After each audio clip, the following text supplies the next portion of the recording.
Hello. Hey, Wooly, how you doing today? Pat, did you know that esports? Did you know? Yes. Yes. I did know that Okay. Because apparently esports, even electronic sports, like an electronic mail, but sports. I didn't think so, but it turns out esports. Yeah.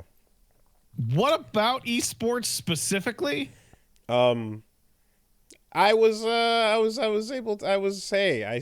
a Red Bull thing, and Mm-hmm. it felt very official. I saw shiny cameras, and I saw big transition lighting and cool stage effects and shit going off, and I was like, whoa, it's a whole professional thing.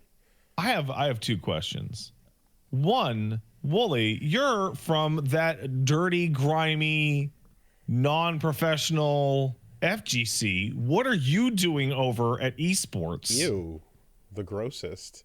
It turns out that every once in a while, or actually more like for the last couple years, Red Bull has been trying to pick up this thing, this dirty, grimy thing, and blow and wipe and clean it off and shine it up and present it. Wait, As are you saying that Red Bull would take a homegrown thing that doesn't market well to a broad audience and just put it in a shiny can for mass consumption? yes, The Red Bull would do that. and to pick up said thuggery and market it properly, who better than to get Yipes and Tasty Steve on commentary, mind you. Look. Like, it's no, it's pretty sick. I like that the Kumite stuff that they're doing over there is kind of like in contrast to the Capcom Cup style of event that's happening. Fighting games are happening, folks. And yeah, so They won't stop. no matter how hard you try. And Street Fighter 6 just did the big $1 million prize last week. And so right hot on the heels, there's the Red Bull Kumite events, which are like literally the antithesis of the concept. So whereas Capcom Cup had region specific champions that you could only enter from that region, and a number of upsets based on the expected top players internationally not making it in. There's the Kumite is an invitational series where you have 16 slots, and like 14 of the 16 are just given out to whoever Red Bull deems the hypest. I want to see that guy fight that guy. That's They haven't it. paired up in a thing in a while. I want to see who would be better. There's no fronting or pretending. It is straight up a whoever we think is the hypest is getting an invite. That's it. Can this crab beat up this beetle? Right? Maybe. And you know that, and so in some cases it's like if there's been like a player that you know from a long time ago that's like not necessarily like killing it in Street Fighter 6, but it's still just like, yeah, that's a household name. They might show up at the Kumite in New York in 2 weeks. But they do have 2 of the 16 slots are slots you can fight your way in from the ground up, essentially. So It's always interesting to me to see like the events that people care about to certain degrees, and they all vary now depending on entrance what's the word? Entrance requirements.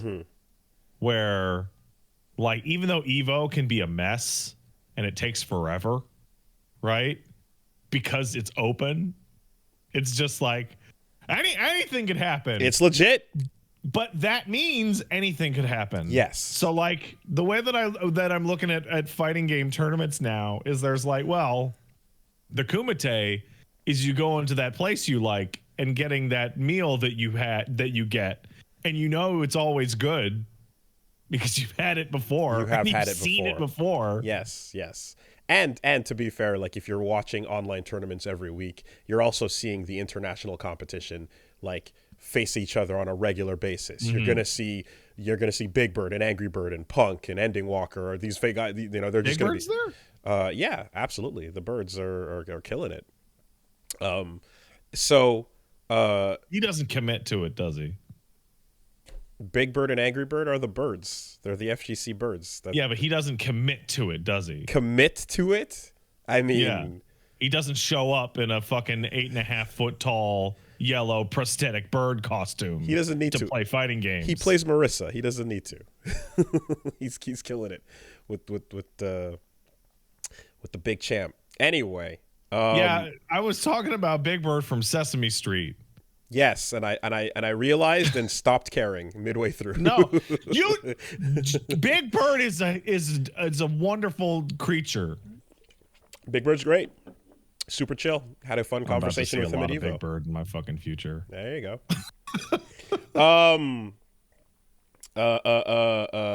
So anyway, yeah, the idea is kind of like, with a lot of other games and MOBAs and stuff, there would be a lot of invitational based events, right? They wouldn't have this idea.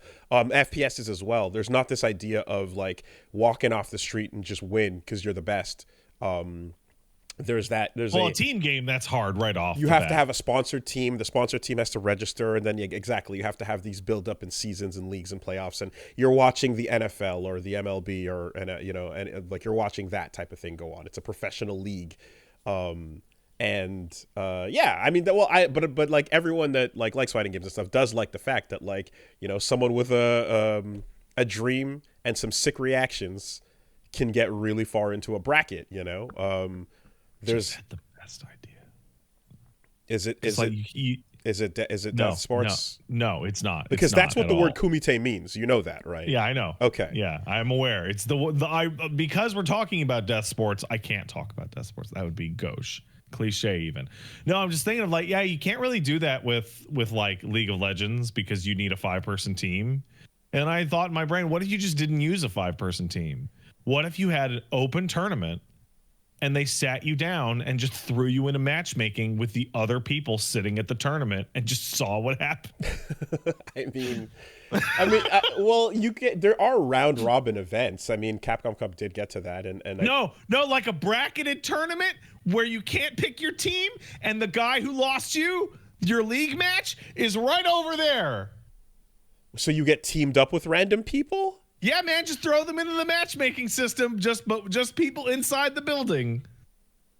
But there are teams? Like, I don't understand. Like, you're using the in-game matchmaking system? No. You sit. Okay, you go to the league tournament, and there's like 1,000 people in the building sitting at their computers. Okay, and everyone just queues at the same time. Okay. And then the results are recorded as if they were brackets. Oh. And all the teams that lose their matches are forced to leave. Okay. And then before they leave, they put you with the people you played with in a physical space. And they have to talk to each other for 20 minutes. What if you get matched with your own teammate? The shrug. I don't know. Who cares? It doesn't work. Like, I just want to put people who lose League of Legends matches into a room with each other and force them to have to interact. Okay, I'm like, what is this? And there are knives on the floor. What is the core of the bit? Okay, there we go. The point is that you have to look them in the eye. Got it. Anyway, the idea is that you have these kind of invitational events where you just bring in who you want, and it's the the historied kind of like matchups and players and stuff. But anyway, they had the Canadian qualifiers for the 2 slots that are the ones you can fight your way through. They had the Canadian qualifiers in. Man, the slots in the Invitational, that's got to be vicious. It is, and it's so vicious that they have to go through 3 events to get into the final event, which is brutal. It's bullshit. It's crazy. There's so many gates in the way, and it's like, yeah, they know the format is insane, but it's one of those things where they're like, okay, like America gets 4 entrants to the playoff for the final slot. Canada gets 1. I think yeah, and then like different regions all get like their given slot, and they send a player for that or whatever. And What are they gonna do with Uma's slot, considering he might not show up? Uma is not going to be showing up. Uma is going to be celebrating his birthday. Really? He's decided to not show up? I'm pretty sure Uma has decided to celebrate his birthday at the idol event that's going on, or whatever it was, or a HoloLive event. It's a VTuber event, Wooly. Yeah, it's a HoloLive event. So It's not. you know, he's too busy at HoloFest doing the dances with the glow sticks, man. He can't be bothered. And you know what? He can afford it. He can afford the time off. I just got $1 million, and I proved that I'm the best. What do I need to go to this invitational for? I guess. Fuck it. He was wearing a jacket. He was wearing a VTuber jacket, like a piece of merch, while he was up there getting it too. I mean, dude knows what he's about. So. Oh, I just saw somebody in the chat say that people have been watching him spend like thousands of dollars on stream on his VTubers. He spent 150K on super chats. Holy shit. If that's real, that's fucking insane.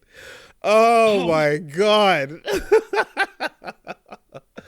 Oh no! Time for VTubers to get way into fighting games. Oh, can we just have Capcom just redirect the check straight to fucking HoloLive? Oh, that's so good. Oh, that's great. Wow. Okay. Oh, 150K yen. Oh. Okay. All right. That's different. That is madness, guys. Madness. All right. Anyway, so yeah, he's celebrating his birthday, and you know what? He deserves it. Absolutely. But no, it was really cool. I basically flew down to Toronto for the weekend. Me and Reggie got to go check out the Red Bull studio, the esports room they have set up, and yeah. Yipes and Tasty Steve came through. Rooflemonger was there. We jumped on commentary for the top four players that were going through the bracket. And just awesome chill time. The coolest motherfuckers alive, just as chill as you would imagine to work with and hang out with and stuff. And yeah, it was just one of those things where there's been like ample opportunities when James Chen and Ultra David and Sajam would come through, like either came through Montreal a couple times, or there would be mutual events where I got to talk to them and everything like that. Yipes and Tasty Steve, it's only been a little bit more in passing here and there, so it was nice to finally actually catch up and shoot the shit, and yeah, just real cool stuff. Good times as well, just hanging with Rufel, who made it out from the boonies in Ontario to the event as well. Oh, he's from Ontario. I didn't know that. Representing Brockville. Really? Yeah, it's wild, So it's such a that's a cool thing, because I just remember like seeing that name back in the day when I used to run brackets, and I'd see there'd be like cars from Ontario coming down, and he would be on it, and a couple other players from some of the 2 hours outside of Montreal areas, So yeah, just a really chill, good time all around. And I guess with that on the doing some Street Fighter analysis and everything bits as well. Shout outs to the whole Red Bull crew over there running a proper production suite behind the scenes is insanely impressive. Watching the operation, idiots get to see people who know what they're doing put the cables together. As someone who clicks buttons on OBS, and has been doing so for the last decade, when you get to watch what is only comparable to Gendo and the Nerve Center. Yeah. Sitting back and then counting down and calling out the shots and everything. It is magic in action. Incredible, real shit. Super talented people over there. But yeah, that was a good time. And with that, I also had a chance to play a bit of Ed, check out his story mode in Street Fighter 6.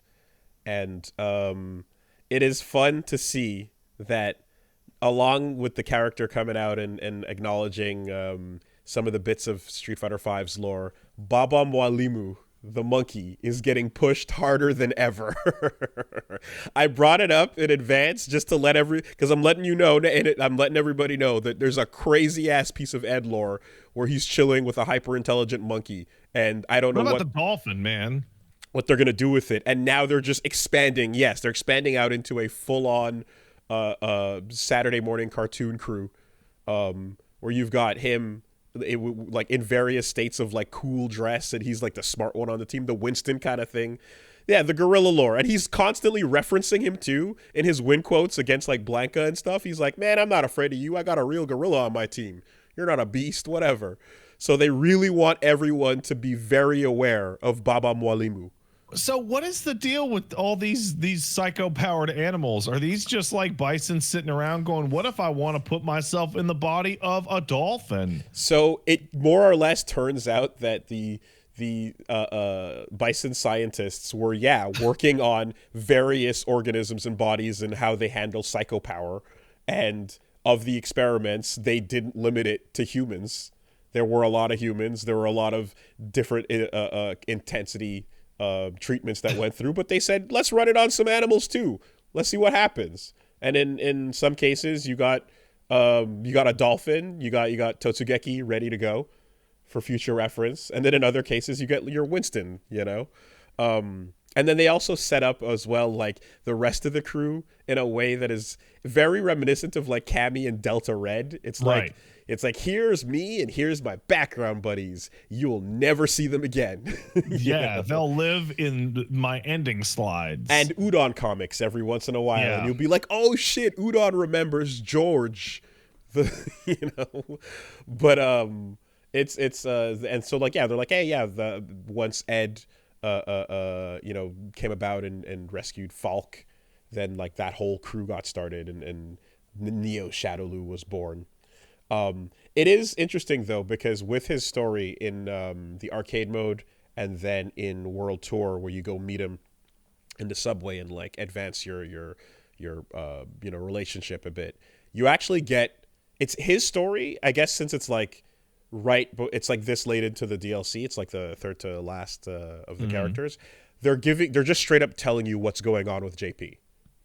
Oh, so like his second or third interaction with you, he straight up just tells you what's up, and then you see them in their arcade mode as well have an interaction. So basically JP just goes, hey, yeah, so I'm the former finance minister of Shadowloo. I'm the guy that was in charge of all the money, and of all the experiments and shit that like got burnt and destroyed, like, you're the best living example of psychopower. So we kind of want you to run this whole new Remnants of Shadowloo thing. We want you to be the new king, essentially.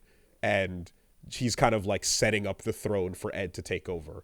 And Ed's like, fuck this, I don't want it. I don't want it, I guess they'll just have to clone Bison's soul from a pile of dirt. With all the Seth clones in the bottles and shit like that. Yeah. And then as well, and from talking to him more, I didn't complete it, but from going a bit further into his thing, so he's got that, right? He's got like, here's the keys to the evil throne. Take it as soon as you want it, type of thing. Mm-hmm. And he's like, fuck that. And then there's also the part where he's like, and in anyone who has psycho power inside of them, it's kind of like also making them kind of crazy as well. Yeah, and that makes sense. They're freaking out. So when you see random people running around like the final area with like psycho power inside of them, even if it's just a little bit, they're completely freaking out and losing their minds and getting violent. It has a Satsui no Hado kind of effect on people, which if you're like able to control it and do cool shit, Rose style or so, all the more impressive. So once it's inside of you, it's also fucking making you go crazy and all that. And then on top of that, Ed is also straight up like, yeah, so Balrog wasn't the best dad. Like, what? Like he not in that he wasn't like abusive or anything. He actually cares for me and he treated me like a person, even though when he first met him, he said, ooh, I picked up a good payday. Right. But he cared for him and he raised him well, but he wasn't a good person is what he's saying. He's like, no. as a role model goes, and you're he's not a good person. Shock.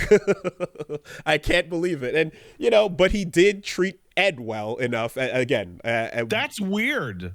yeah. So they want. That's really strange. And actually. I think they wanted to kind of underline that it's like, hey, when it came to like, he found him and he's like, ooh, I'm gonna sell this kid and get paid, you know. And then he went, actually, let me raise him, and he brought him some clothes, and one of the artworks is like him handing him some new gear and getting him dressed up and stuff, and more or less kind of like, yeah, he did raise him and treat him, you know, the way he describes it is like he treated me like a real person instead of like a psycho experiment, you know. But while treating Ed decently, he's also a terrible person. So that's your role model to follow. So Ed is basically just by a thread, not a ginormous evil piece of shit. Like, he's really trying hard, you know, and he's like that. That's why he's full of attitude, and he's got all that spunk, and he's all about like trying to go and save people who are, you know, from the group as well and all that. But there is a giant fucking slide towards insane evil that Ed should be, that he's like barely not falling into at this point, you know. So good for him, I suppose. Good for him and his willpower. Let me ask you. You played a little bit of Ed. I saw people joking around, but I didn't quite get it, which was, how is Ed a boxer, but he forgot how to throw a proper jab? Good joke. That's pretty good.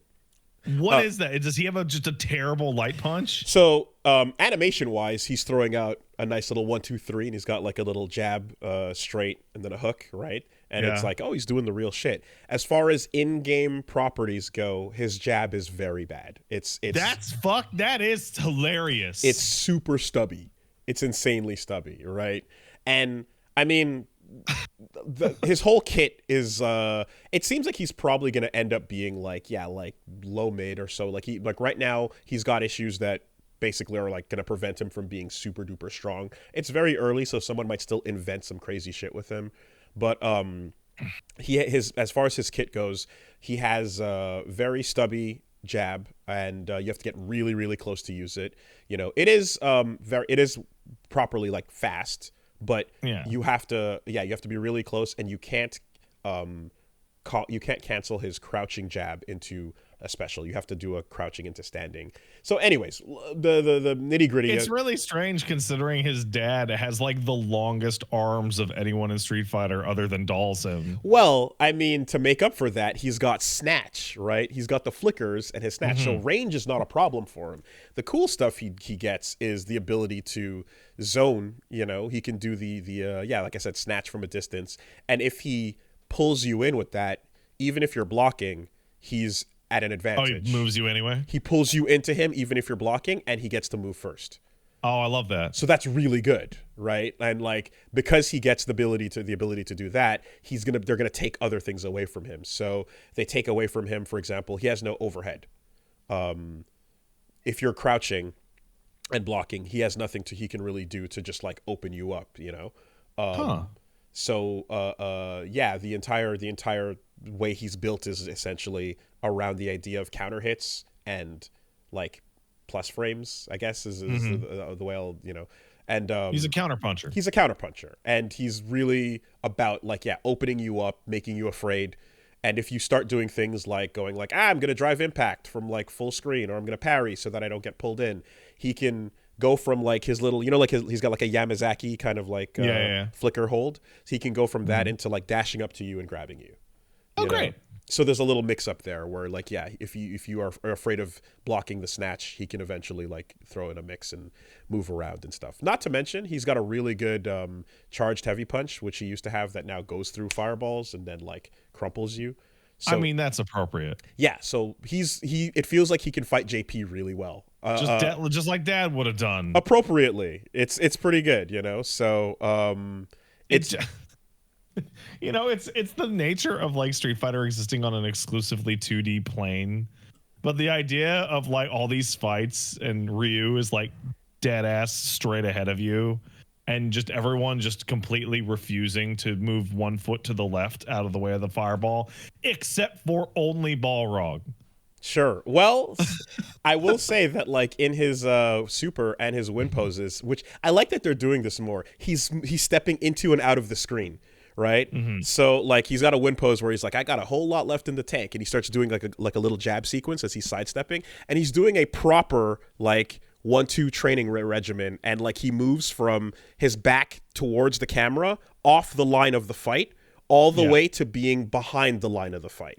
And that stuff looks really cool. I love when you play with that, you know? Yeah, like the idea of, I don't want to get into Fatal Fury's line system where there's like, you know, like, oh, you can jump into the background or whatever. I mean, fucking Vega used to do that, and shit's bullshit. But no, it's just visually, it looks very cool, you know, with Ed.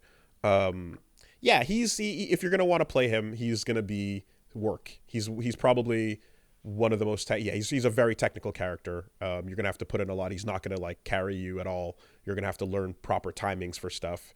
Which is interesting because he went from being super easy execution, you know, to being again still like now normal in execution, but he's got, for example, the ducking kind of move, like, you know, like the Dudley kind of dash forward.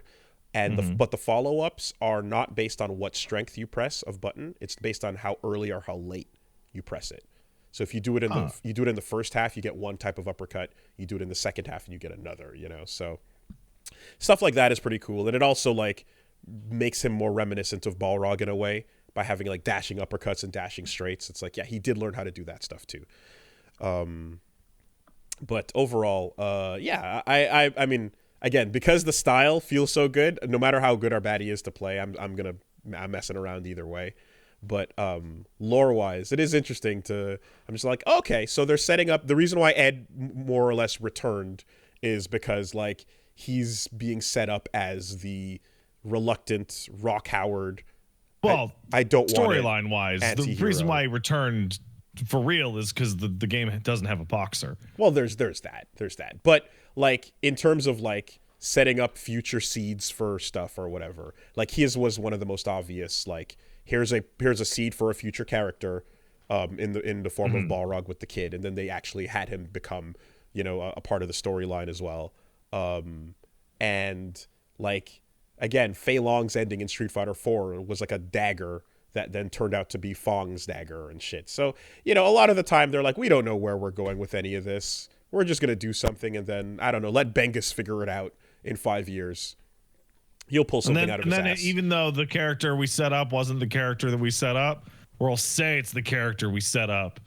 Because Fong doesn't use daggers. No, not really, but it's a part of the poison group or... Anyway, whatever. And like, I think Ed like has a quote where like when he beats Aki, he says like, you remind me of this loser from a couple years ago or whatever. You know, so yeah.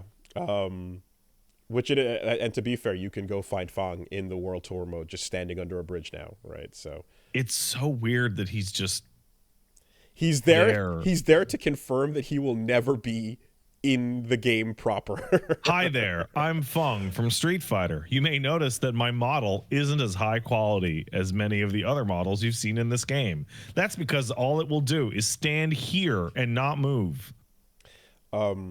Speaking of quality too, like I do like as well with him the continuing trend of like lots of extra animation. You know, when you finish doing certain moves or certain things, there's a little extra baked in taunt kind of thing. Like we started seeing that back around when Cody came out in 5, where he'd have like a lot of tie straightening or like little arm rotations where it's just like, you know, like it's a little extra flair in the fight where you're nothing's changing about your hitbox or your hurtbox, but you with Ed, you see him doing a lot of boxing movements and like head sways and shit that fucking gets me excited. So, hey, let me ask you, how do you feel about what I would call Street Fighter 6 pre-Akuma? Because as we're sitting here talking about Ed, we're like, yeah, there's going to be people picking up Ed, but we are like a couple months away from like 40% of all fighters. Akuma. Yeah, so you're talking about what is the early access Street Fighter 6 right now. Yeah. We are in early. I was saying this to Rami the other day, the Akuma player from here. Just like, oh yeah, we're in early access until Akuma drops, because once he does, we're gonna get One button teleports. We're gonna get drive rush demon flips. We're gonna get so many insane things on that character that I don't even know what modern mode will look like because they have to choose what to cut, right? Think about it. It's like, okay, you want to give modern mode Akuma his fireball button? Sure. Is that going to be the regular or the red fireball? Right? Then there's the air version, you know? Do you make it so that he can choose to bounce back off the air fireball, or he gets to drop with it, or you give him both tools? You give him his demon flip, you give him his Tatsu variations. Do you give him that crazy shit he was doing in 5 where he could do Shoryuken into Tatsu into air fireball, or what? Like, it's madness, you know? Yeah, the exactly, and Tekken certainly isn't making him seem any more of a chill character. He's probably gonna be immediately top 1. And I just saw somebody in the chat say, imagine Akuma comes out and he just sucks. Akuma isn't allowed to suck in Street Fighter. Ever. He's going to come out. He's going to have 2 level 3s because he's going to have the big new level 3 that might be a version of the Chop somehow, and the Raging Demon's going to be there. And they're going to sell you the big high demand character who's also going to be fucking destroying the cast, you know? It's gonna be the yin and yang edition. It's like the whole character is built on having a moveset where he can do things that other characters aren't allowed to do. And so the only way they've ever balanced him is like, yeah, make him take hits like a wet diaper. He's a glass cannon. He's a glass cannon. Yeah.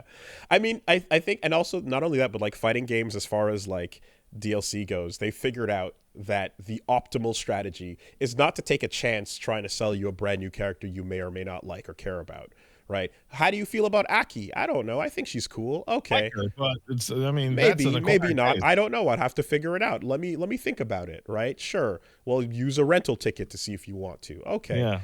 No. Okay. They figured out that it is we're going to take the character you want the most. Put them in. And we're gonna make them put them at the end, and we're gonna make them really strong so that when you do get them, you also win a lot, and that's gonna feel good. It's gonna feel good to win with the character you love, and that's how we get you back. I don't know if I like Aki versus people just like frothing at the mouth, going, "When am I going to get to play based Coomer again?" Oh, you want your Biken? You want your fucking Dizzy? Guess what? You're gonna have to wait. Yeah. So that's the bit, you know, and the fact that the fact that they teased it, they showed a little bit of that artwork, it got leaked, etc. But everybody knows that like as soon as Akuma drops, Street Fighter 6 is now out of early access. Play Akuma. I'll play Shotos. Yeah. I'll play Akuma. Yeah. There you go. Ever since he does the hurricane kick into the Shoryu, I'm like, oh, that's cool. I love that.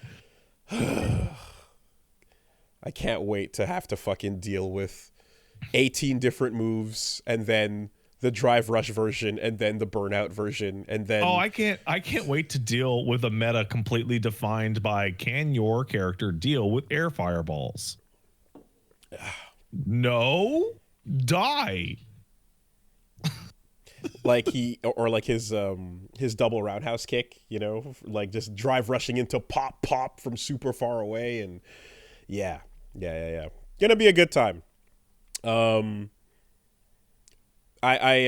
would hope that the one thing that a lot of the discussion I've been having with people is just like, okay, so for some characters their level 2 is a utility super. So for Akuma it's generally always been, you know, like fireball, uppercuts, and then you can go with either the third strike Tatsu going upwards, or you can go with the big chop. Do you give him instead like an install that kind of resembles his old V trigger, so you can just have him do anything into anything for as long as he wants, you know? Yeah, you know what? I don't know if Akuma is strong enough in this version. What if we turned him into Yun from Third Strike as well, and had his good super be the install? Just give him like an agent anyways.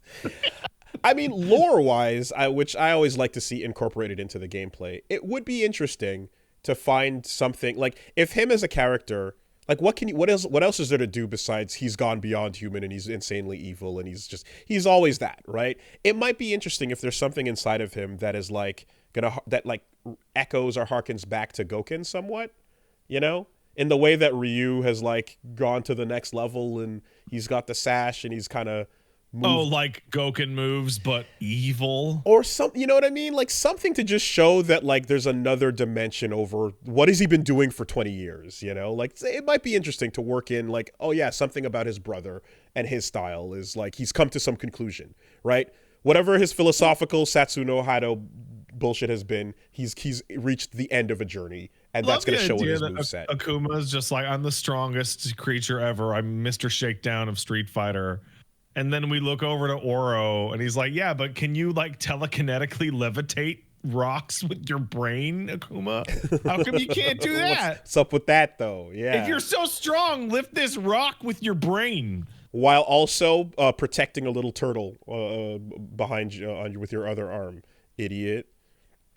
No fucking kill count, low ass KD ratio having motherfucker. Yeah, it would be sick if so. Yeah, it would be sick though. I definitely would not mind a win pose of like teleporting back to the fruit stand, dropping down and handing a kid a fruit. Yeah, never forget the business. Anyways, so Ed is cool. Oh, before we move on, Street Fighter 6 also got a very small patch that makes moves that didn't work now work. Geef's level 1 is now usable. Patch notes. Geef's level 1 now functions. Congratulations to Zangief. And you can lariat. Aki's jabs on the ground now work correctly. You can now lariat into level 3 with Geef as well. Yeah, so you can combo Jamie into can it. drink on a forward throw. Jamie can drink off of a throw, which is great. He definitely needed it, and also, like it's a patch, but let's be real, it's fucking a bug fix.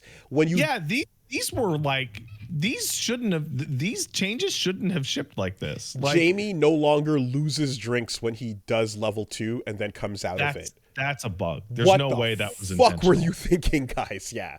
And if anything, his level 2 should have given him a drink to keep, you know? So now, if you drink 2 levels and you do his super, he goes to 4 for a while, drops out, and then goes back to 2. Whereas in the past, it was like he'd drop to 0. Madness, you know? So doesn't make any sense. Good for him. And JP players in shambles. Look, you picked that character. You knew what was coming. Like, okay, JP has a bunch of he has a incredibly cool like aesthetic as a player. Like he definitely. I remember when we talked about what was his name, Gaganos in Killer Instinct. Aganos.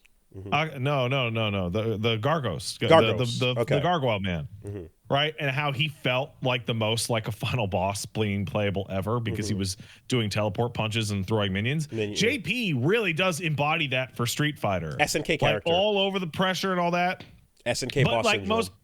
Most people picked him up because he destroyed people at various intermediate levels. Takes little effort, easy to win with. He will carry you. And now what they do? They nerf his crouching hard punch. So his crouch, yes. So he used to have a really great button that stopped you from jumping in on him, and now it trades almost all the time. So like you have to switch to other anti-airs. Now, admittedly, it shouldn't trade all the time. It should just be from specific angles because for most characters, depending on how you jump at them, like there's some angles where like with Guile, for example, you want to use his heavy kick to stop someone from the air, or you want to use his fierce, or you want to do a flash kick if you have a charge. There's different situations to use different anti-airs. So with JP, he just had one button that solved all problems. I have to say, as somebody who was playing characters that were jumping on JP, having to fight the whole round to get to him, and then him having an incredible anti-air that was a single button, felt unfair. Felt bad. Didn't feel good. So like I did all the work to get through this nightmare, and now I get here and he has a better anti-air than half the cast. More egregious than that was his ability to essentially do his amnesia, the OD amnesia version, and he played wrong, so he got knocked down. It's your turn to apply pressure. You have earned your turn. And by correctly applying your pressure and guessing either rock or paper, he has a He has a double rock paper counter scissors play that he has a scissors made out of paper. Made out of paper, right? That immediately activates, and then when he beats you with it, he gains meter and can combo into his level 3. What the fuck? So they made it so that by landing his counter now, he no longer builds meter during that combo, and the damage that it does to you is heavily scaled back. So yeah, because it's not supposed to be a tool for offense when you're being forced to use it as defense. Thanks for punching me, idiot. I win. You know? Yeah. And like for a while, like then there became the level became, all right, JPs are gonna wake up and do the amnesia flash counter. So let's just wait a second and then blow them up afterwards. So then the next level JP player, like Fluxwaves here and all that, they're like, oh, let's just wake up, do nothing for a second. You do nothing for a second, and then I do it. And you're like, this is bullshit. This is complete bullshit. I like how this rock paper scissors game on like I knocked JP down. The advantage is mine. And now the whole game is being played inside the JP's head, and the options are do it now or do it in a second. It's not jump away or try and throw or whatever. Give it a sec or don't. Sick, you know? Like, yeah.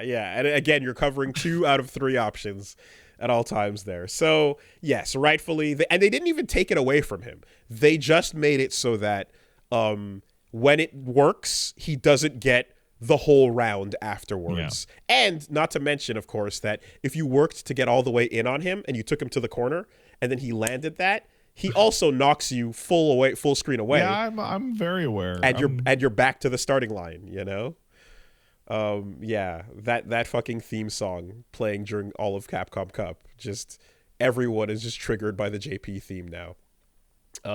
Anyway, so yeah, he got a big adjustment as well.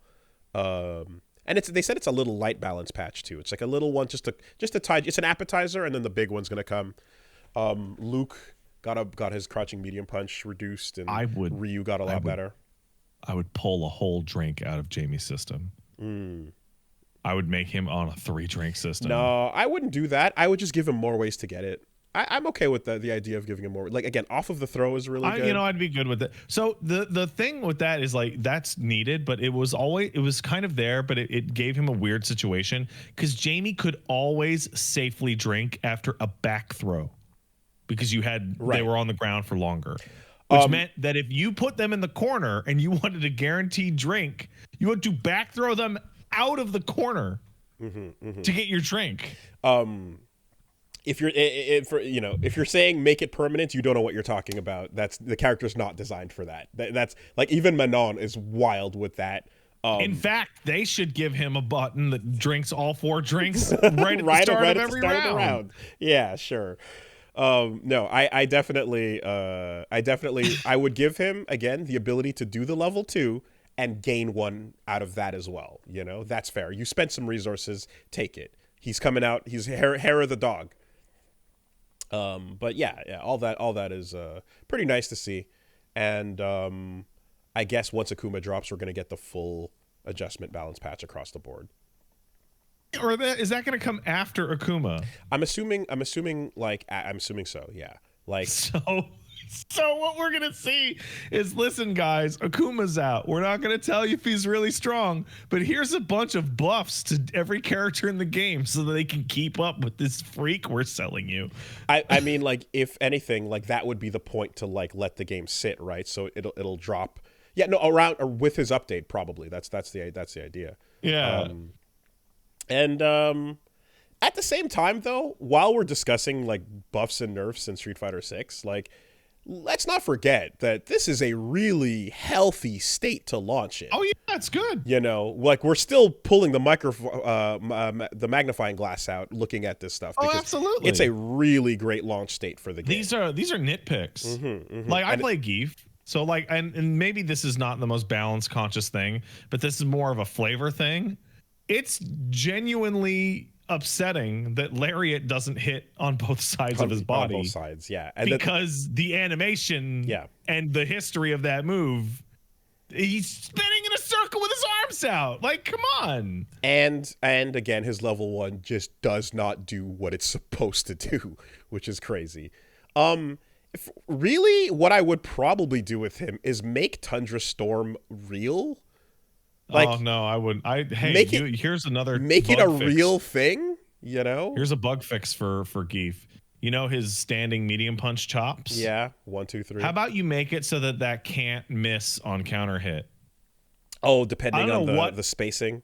I don't know what part of the game's engine is going off on this, but I'm getting punish counters at like medium range with a fucking target combo, and it drops, and it leads me to get blown up. Okay, here's one. You land a Tundra Storm, which is the kick counter. He catches and he kicks. And when you land 1, you gain 1 green hand back. You get to do 1 green hand after landing the kick counter. And then it's back to 0, and you got to earn it again. Oh my god, yeah. Anyways, his lariat buff did allow him to do some pretty sick full corner carry stuff now as well. So, anyways, yeah, good stuff. Good stuff. Looking forward to it. Looking forward to the absolute reign of terror that Akuma will bring across. I'm excited. Everything below diamond is just gonna it will be scorched earth. I am excited because there's a really specific kind of Akuma player that we're loading up for, which is people that love to do Akuma buttons because Akuma buttons makes everyone die, but don't know how to handle pressure at all, and so they'll die in like a single combo. Are they gonna do him like they usually do and actually go full glass cannon? Because like, oh yeah, dude, come on, he's gotta have like, I think everyone's health is normalized in 6. It's not. There is slight increases on big bodies and slight decreases on smaller. Kimberly okay, so yeah, give him like 700 or 800, whatever it usually is. But it's not as extreme as it usually is, though. Admittedly, right? So, yeah. Anyway. So I spent some time with that. I also, well, I'm sure we'll get into it. I really did want to sit down and get started on Rebirth, but you know, as I was saying before, I couldn't. It was too tired. You've been busy. You were traveling. Didn't get the time, and I also have to go back and do Intergrade, right? So, yeah. You mentioned that, well, like right when we were doing the OBS, it's not the OBS, the Audacity setup. Wooly mentioned that he hadn't played Intergrade. Intergrade's great. And you were the thing you were talking about with the whole 2-player system of like fighting together. That sounds. No wonder you didn't know what the fuck I was talking about. Yeah, that sounds rad as shit. So, no, I'm gonna go do that as well. And so for Rebirth, I'll be doing it in my own time off camera, so that. So that you can enjoy it. So that I can enjoy it, exactly. This only happens once in a lifetime, right? We're only going to get... actually, technically, it happens 3 times in a lifetime. Maybe 3 times in a lifetime. But I'm only going to get it. I enjoyed my first playthrough of FF7 on my own as well without fucking anything. So I want to enjoy my second. When you were 10? You know. So, yeah. But with that, though, I did play... so there's a game that popped up recently on Steam called Ballatro. Have you heard of it? Ballatro? Or Ballatro? Do you mean 18 plus gambling evil game for gamblers? Ballatro? Is it? Oh, okay. So I guess you didn't catch this in the news. No, it's... So Ballatro... You know what? Go ahead and explain the basic crux of what Ballatro is. It's a poker roguelike deck building game, and you basically you play through like a progression of stages, and you unlock abilities, and you do all the things you would, and again, in like a roguelike or a deck builder, but you're playing poker as you do it, and then you gain powers that give you the ability to cheat and make your hands better. And you get powers and stuff that is very reminiscent of like Slay the Spire, you know, and even Dicey Dungeons, which I was playing through a bit recently.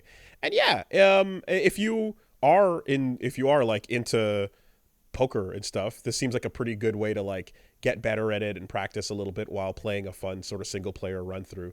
And there's essentially you have like three stages per like area, I guess. There's like a small blind, a big blind, and then a boss. And when you have a poker boss fight, the boss fight will have an ability like two cards get discarded from every hand you pick up, and you're playing Hold'em kind of thing, and like you got to use your powers and cheat to fight back against it, you know, do things like switching the suits to make them better, or you know, casting disposable spells and things like that. So that seems like a cool little roguelike game with a gambling poker theme.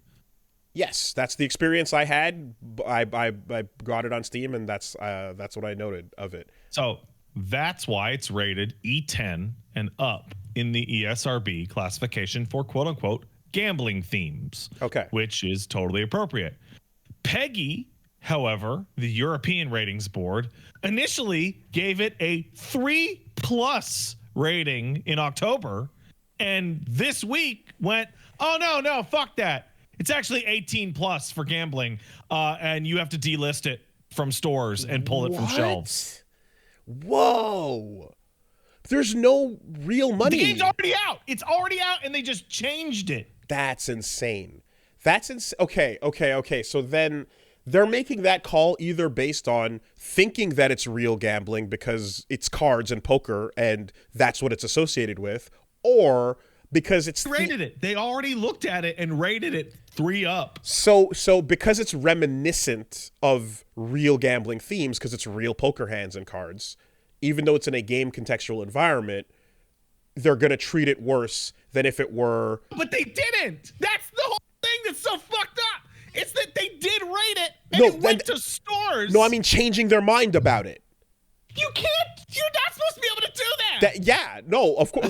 Like that can happen. Okay, so if something like fucking hot coffee occurs, obviously, or hidden dildos. Yeah, that's unknowns. Unknowns that show up later, or so that change something about the game. In this game at all. Mm-hmm. And in this case, what I'm guessing is the stupid board looked and went, oh wait, like if my kid is playing this, it's going to look like real gambling, and that is a gateway towards degeneration. So let's go back in and overcorrect on this. As opposed to if it were a poker game that were using fucking triple triad cards or inscription cards, like nonsense, you know? I would like to point out that the PEGI rating for FIFA is 3+ for children appropriate. That's so despite stupid. The fact that FIFA and that Ultimate Team mode is the most disgusting gambling microtransaction shit in video games. Games where the fucking with the Nexon rating that drags your chance of winning down to 0 are appropriate for your kids, but not the game that has poker hands in it, apparently. God damn it, man. Yeah, I was like so confused when you said that, because I'm like, wait, no, it's a full price, not full price, but it's a whatever's like $20 or so. I bought it, and then once you buy it, just uses poker as a theme. Yeah, that's it. You're making. But you see, Wooly, poker reminds the old man at PEGI of regular gambling. He doesn't know this internet loot box gambling. I don't know what that is. If it had goofy characters and they weren't numbers and suits, but they were just fictional whatever, you know, like fucking Fortnite character, like it doesn't matter, it'd be fine. Like that's so stupid. Yeah, no, it sucks because the game was like really, really blowing up, and then it had to get delisted in its upward trajectory, like in Europe. Okay. And it's like, that's not fair. They don't deserve that. They were on this big wave of people going, oh my God, Ballatro, this is crazy. Well, what I can say is the game's really fun. It's definitely, especially, and it scratches a particular itch I've had too, where I'm like, I've always wanted to get better at poker, you know? Like I've always I do like it, and I've learned enough of like how to just kind of play, but I'm very bad. I know how to play the statistics of the cards in my hand. Me too. But that's not poker. No, that's not poker at all. It's to play against the table, you know? That's And why I'm terrible at poker. I remember sitting down going, I can remember all the numbers. That means I'll be good at poker. I lost every fucking hand I ever played. Learning the odds is just like, that's just the beginning. It's not about that's that for blackjack. at all. You bring that mentality over to the blackjack table, which is why I do play and prefer more blackjack, because it's easier to kind of just be like, oh, I can just do the odds and play that. Yeah, the dealer has little to no control other than the fact that they win on ties. So okay. Yeah, no, exactly the vibe manipulation that comes in poker is something I've always kind of wanted to, pick up and get a little better at. So in this case, you're still doing full on fucking PvE cheat poker, but it's still fun to do, and like it does like kind of present me with situations where you're holding way more cards than you would in a real poker hand, and you're like, is it better to discard and try for a straight, or should I go for the flush, or the two pair? What are my odds here, And then there's a pretty fun system of like, there are 150 jokers that you can add. That's a lot. And each joker has a different unique wild thing that it does. Oh, cool. It's like a massive modifier to the way your points stack up and the money that you make works. So you like, of all the different Joker cards, you just lay out the 5 that you slowly get, and they can turn a really bad hand into an insanely good one. And this is where the whole roguelike effect, thing comes into play. But because you can only have 5, if you see a really good one, you've got to destroy one that you already have, And there's a lot of power-ups too that are good for one moment or for one round, and then it's gone forever. So you've got to like constantly evolve your build and stuff.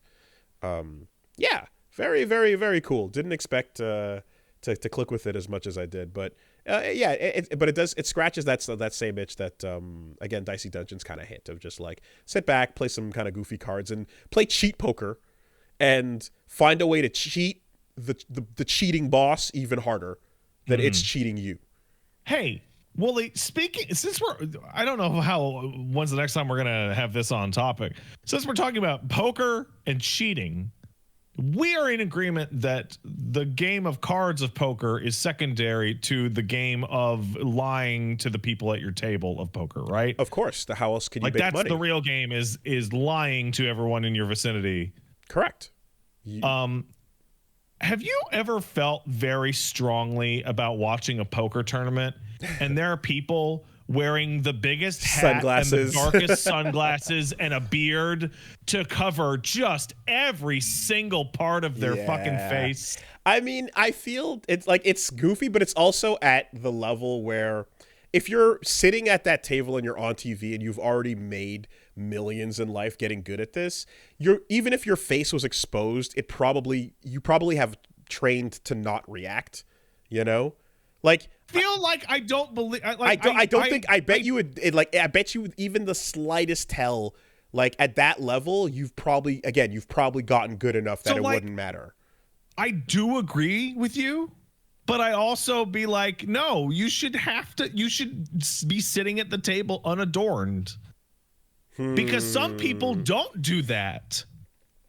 Okay. And it always looks to me like people are sitting there with a it's within the rules, so I'm not going to say an unfair advantage, but they're sitting there with like a genuine advantage over their opponent, because they're trying their best to wear a fucking ski mask over their face. Well, now you got to go back to the days of Doc Holliday and be like, okay, so if I'm going to sit with my back turned towards the lamp in the room, and also wear my big cowboy hat, you're gonna have an extra hard time seeing my face, and the shadow is gonna be in such a way where I have the advantage because I'm extra obscured and you cannot pay attention, whereas you are in the light. Yeah, like, you know what exactly. we get to a whole other level of that shit. That is nonsense. Either that.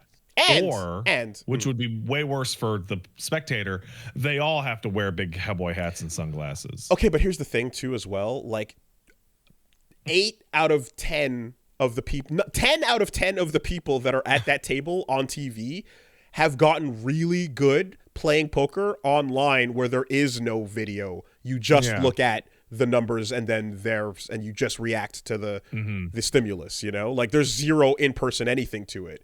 Like they could play that tournament in isolated booths at their PC you know. So and they should, and they do, but like that. So like, yeah, it's a different thing entirely. Yeah, no. Hey, new rule: if you're gonna show up to a poker tournament, it's got to be like a college sports. You could never have played online poker. If you're going to be in an in-person poker tournament, we have to separate you have the to two. have only played in-person poker. And you verify this how? Like what? You make them sign a little piece of paper that says, I promise. I never did. And I never stood next to my friend and suggested moves while they were doing it either. No. Yeah. Yeah. It's a formality that they even sit at the same table and talk shit, you know? Yeah. I would not be surprised if, like, you know, well, I mean, since they already have, again, virtual poker tournaments that go up to huge amounts or whatever, when you want to televise it, they could get to a level where they're fucking on Yu-Gi-Oh! Stages, you know, like football fields apart from each other. And like and from the other end of the goddamn field, you like they're like, oh yeah, there he is with his hat or whatever. But the giant screen in the middle is projecting all the action. Oh man, I've become, as I've gotten older, I've become increasingly fascinated by things that aren't against the rules, but seem to feel really, really, really unfair in like any competition. We talked about it a long time ago with like the debate over coaching and fighting games. Baseball signal stealing is. You know what? Let's just say baseball. Yeah. Like every single detail of baseball that isn't throwing or swinging a bat is some kind of nonsense. Well, the fucking Sammy Sosa, Mark McGwire era, which I remember my whole family was tuning in for, was one of like, is it cheating? Yes. But is it hype? Also yes. Therefore, who knows? Right? Yeah. But with the whole thing of like now the concept of giving a signal secretly from the pitcher to the catcher, and we have Ukrainians in the dugout, right? Staring at the signals and then putting it into a database, decoding it, and feeding it back to the person who's going up, and then giving them a little electric zap that zaps them 2 or 3 times to tell them what pitch is coming. What the fuck are we doing? Like sign stealing is so fucking fascinating to me, because when you phrase it as sign stealing and you have people like breaking into fucking stadiums and shit to steal like paperwork about this, okay, yeah, that's probably cheating, right? But like when it goes to the dude, Yakuza 5's plot is like literally entirely about sign stealing. It's the whole crux of the fucking story. Interesting. Okay. That's why there's a character on your crew who's a baseball player. Okay. He got kicked out for being accused of sign stealing, right? But at the same time, it's like, if you're just like aware and can decode their little like elementary school like tin can phone conversation, why would you be punished for figuring out that they're trying to talk secrets? It's card counting before they realized, oh fuck, people can count cards. Let's put way more than a plausible amount of cards in a given boot of blackjack, and also kick you out if you happen to win too much.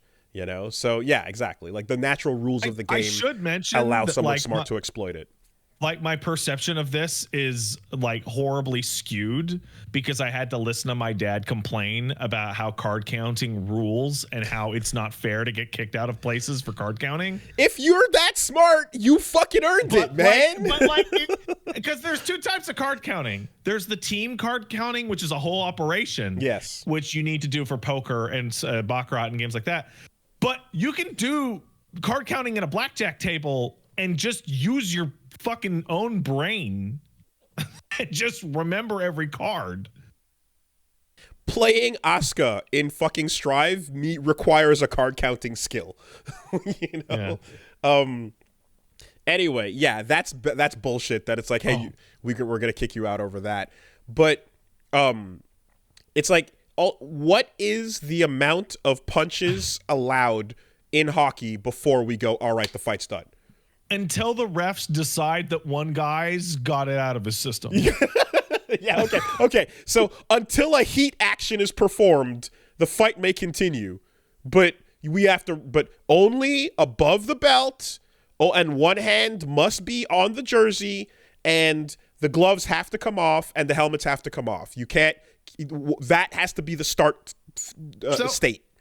So Canadians or people who've lived in Canada for a long time are aware of this, but like Americans or people from other countries may not be particularly aware that like it is not an unknown property that a hockey game can occasionally start in which both centers put their sticks down and throw their gloves off on second one of a new game and decide we are going to fight now.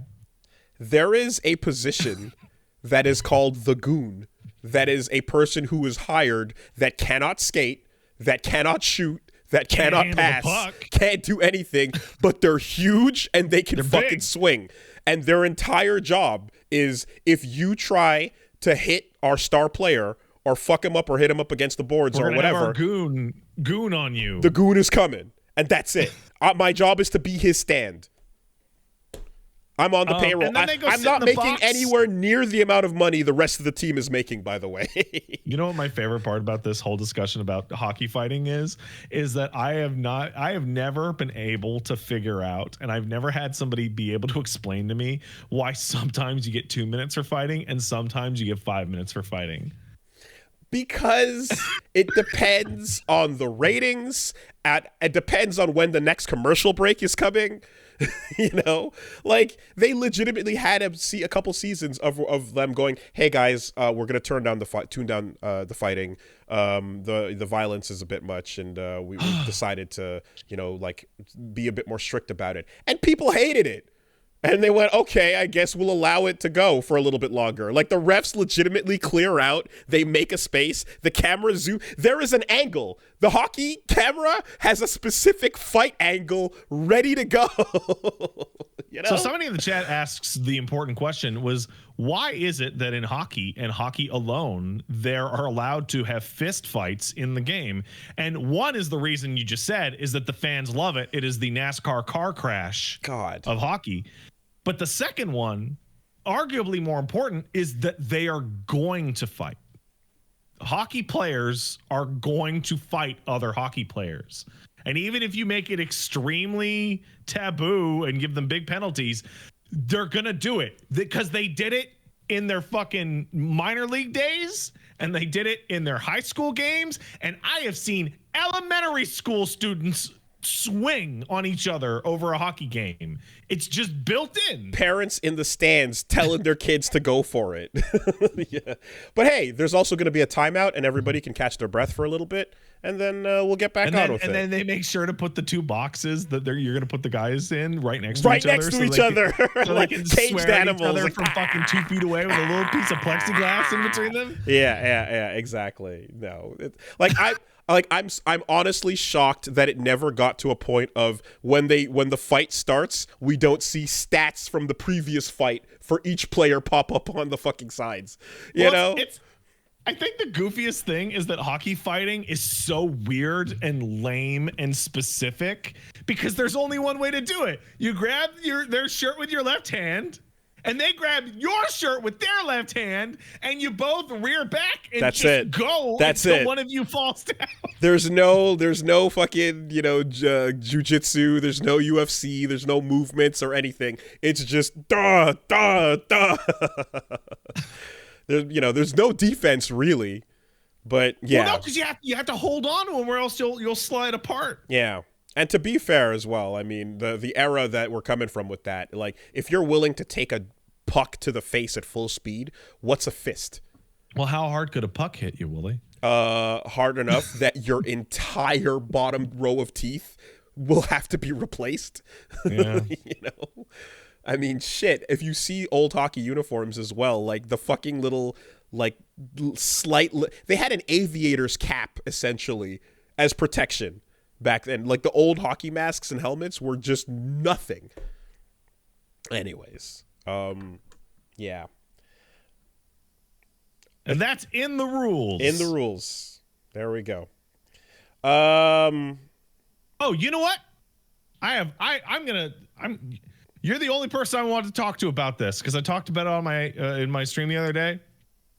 So I'm on TikTok and I'm scrolling through the TikTok, right? And every now and then I'll see like UFC fights, or I'll see like Pride fights, or okay, well, you know, whatever, right? Because the aggro dudes punching each other in the head, that's cool. Sure. That's fun to watch, right?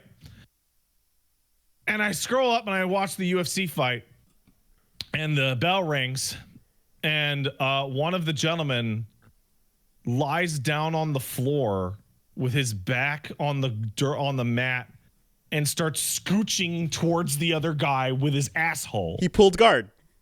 And he pulled guard. Yeah. And I then watch the most farcical thing I've ever seen, which is, instead of just kicking him in the mouth and destroying his brain utterly, I'm watching the guy who's decided to stand kind of walk over to him, and then they touch hands, and then they start to grapple, and I'm like, what the fuck is this? Just kick his head off. Oh, no. Okay. So I am nowhere near informed on Brazilian Jiu-Jitsu to completion, but I have a couple of terms and understandings. Sorry, did you just say Brazilian Jiu-Jitsu to completion? Yeah, like, I'm not going to be able to break down exactly what the moves are and what would the optimal thing to do is, but I can say this: that is a comfortable starting position that people who roll in BJJ start with. They start with themselves on their back and you and someone on top, and then they have so much knowledge of how to stop you and use your own shit against you from that position that people prefer starting that way sometimes, and they're very ready for anything you're gonna do. So so this is what I went and learned. And then the second thing that I learned is that the reason why they do that is because you're not allowed to kick a grounded opponent in the head in UFC. Okay. Which allows them to just scoot around on their bum because the guy's not allowed to hit them. At the same time, though, like, it is known as, and it has become a, like, style of choice for street fight type situations, because it is the thing that is prepared to handle anyone coming at you. Don't believe that for a second. It is the thing that when a Brazilian Jiu-Jitsu man is attacked in an alley, that his first response is to lie on his back and go, "Come at me, bro." No. I'm not. Don't kick me though. I'm not saying that, like, that is the 100% the starting position, but I am saying from any disadvantageous position, they are able to handle the person who is just going to run, swing, do some push or something stupid. You're able to completely dismantle that person. You're able to so wait, hold on. If you're able to completely dismantle anyone in any situation lying on your back, then why are kicks to grounded opponents outlawed? No. They'll just let them kick him in the head all day. If they can expertly move around. No. I don't know enough to fight that point. I mean Brazilian Jiu-Jitsu in general is a really good street defense thing that people are learning. That's what I mean. Starting on the ground with that rule being in place, I don't know what the expert, like, way to deal with that is. If there is anyone that does know, that they can tell you. I have no idea. I'm not going to pretend I know. I don't. I was informed that in Pride that doesn't happen because guys who do that get their heads kicked off. Okay. Yeah, I'm not gonna pretend I know what the answer to that is supposed to be. But I'm just saying, in general, over recent years, like, it's become a thing that has, through, like, the Gracies and all that, like, started to dominate and become an answer to multiple people's other styles of fighting, and also, like, random street fight things where you can just be like, okay, this is just I'm gonna know how to manipulate your limbs and body in a way where, if you're trying to be a drunken asshole starting a fight, or even just not a drunken asshole, just an asshole starting a fight, this is a really good way to manipulate you out of it and keep you safe on the ground, contained over here, while somebody goes and gets help. Doesn't it, like, give you this feeling of watching a fighting competition and one guy is lying on his back going, "Come at me, bro, because you can't hit me because of the rules," that they are not, like, a massive fucking pussy? I Like they are the don't pussy that has ever existed. I don't know enough about the fight game to go much further than into this than where we're at. Anything beyond this is me just throwing conjecture out there. I have no idea. I'm fully out of my depth. Put a picture in your mind, Wooly. You're fighting a guy and he lies on his back. Yes. With his asshole open going, yeah, you can't hit me. You can't do it. No, the rules say you can't hit me. It's wrong. Like, put a picture in your mind. I mean, at the very least, I'll say the reason why a lot of that shit came about was because UFC 1 had almost no rules. And it was awesome. And it's never been that good again. Because it was the closest thing to a death sport we ever had. Because a dude doing sumo almost died. I am so yes, against. Right. Okay. No, hold on. Got it. I'm so against the UFC calling itself the Ultimate Fighting Championship because it's supposed to be any styles. Okay, so disallow eye gouging and disallow fish hooking, right? But don't artificially limit some people's styles and artificially buff other people's styles with rules that say you're not allowed to do this because it's too dangerous, which leads to people abusing those rules. Like lying on your back in a UFC fight is the fucking fighting equivalent of fucking what's the word that when soccer players have their pussies fall off? Taking a dive. To diving, yeah. Yeah. Sure.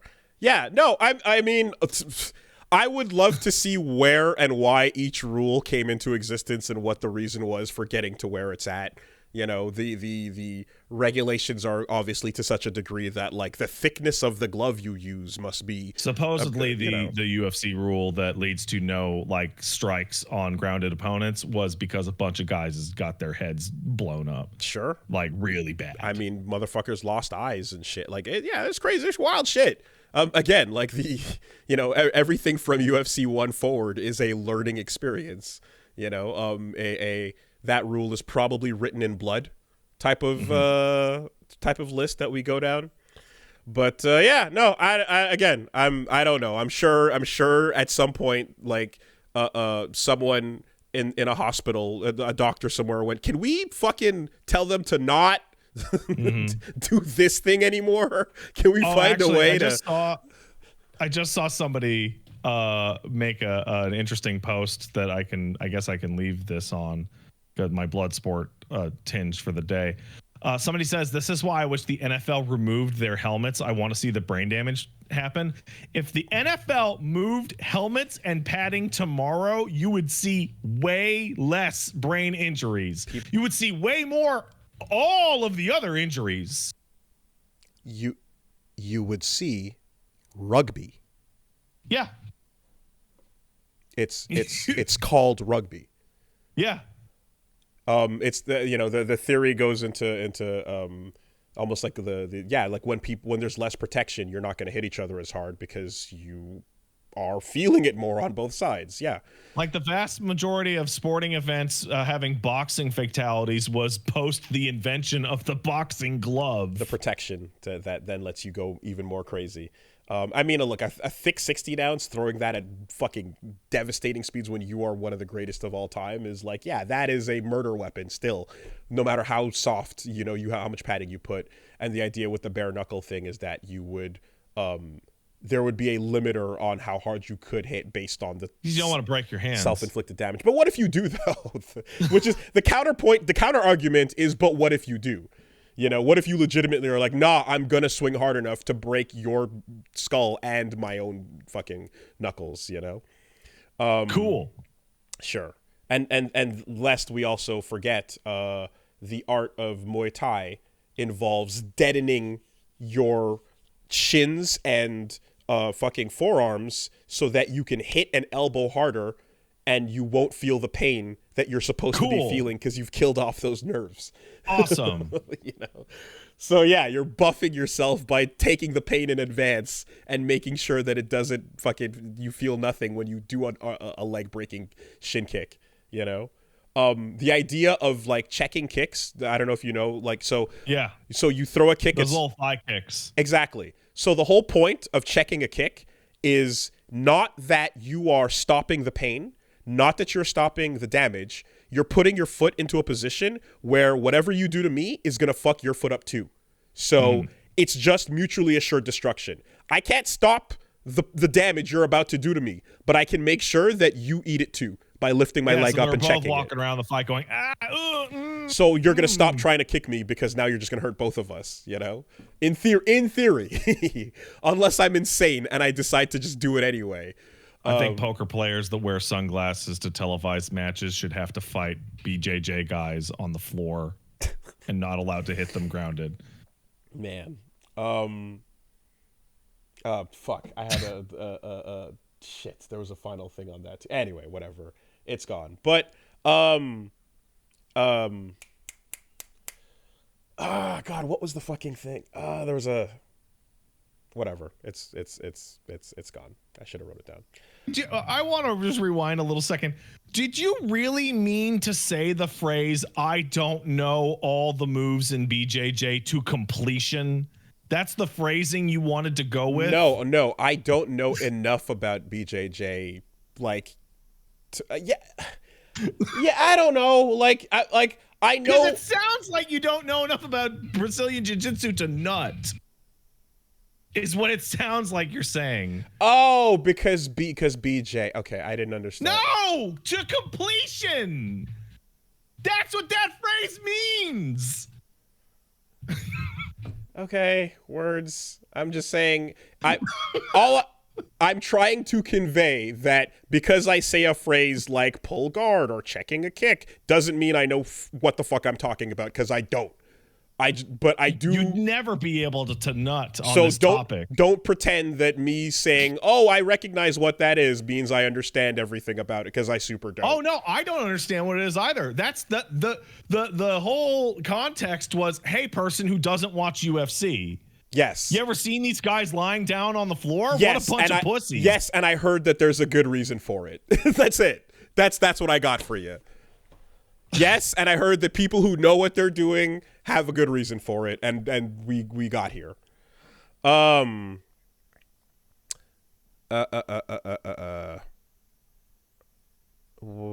don't like how gooning has become a different word, because I talk about a hockey goon and everyone thinks I'm talking about beating it. When you get as many goons on your team as possible, you're now Goonmaxxing.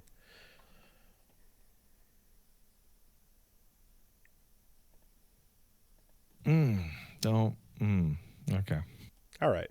So, anyway, that's good stuff. I will be back to seeing if I can finish off Half-Life 2 this week. I'm going to come back and get a little bit more of that Yakuza 0 Cabaret Club. Well, I was told something about your Half-Life 2 playthrough that I legitimately do not believe. That the last time you sat down, you went, "Oh, the Combine are aliens." Is that accurate? I don't think so. I remember there was a scene in the jail where we were listening to the guy talking about the state of the humanity and whatever is going on. And we were, I don't remember. Oh, okay. Well, what's the context? What like? I was told I was streaming, and then somebody came in and went, Wooly just found out the Combine were aliens, and he's like most of the way through Half-Life. And I went, huh? What? Okay, well, people are gonna fucking, say or do whatever. I mean, from the old game, I remembered and went back and tried to refresh on stuff, but like, I remembered the Zen and the Vortigaunts and the fucking Brain Lords that took over and shit. Oh, but man, what was that thing called? Nihilanth? Yes, that sounds about right. The term Combine I forgot about prior to it coming back up in Half-Life 2. So if that's a term from Half-Life 1 that was being used, actually wasn't in Half-Life 1. Okay, well then I didn't have that term until it was presented when I saw it in the fucking. Okay, my mistake. What do we like? Man. Anyway, people, yeah, whatever. I am, despite the fact that I get a churn in the tummy after sessions of that game, I'm still enjoying it. Oh, is it still affecting you It is even still, now? yeah, because unfortunately the prison level is like very hallway driven, and it does have like there's a particular area where it got particularly bad because of the walls and everything.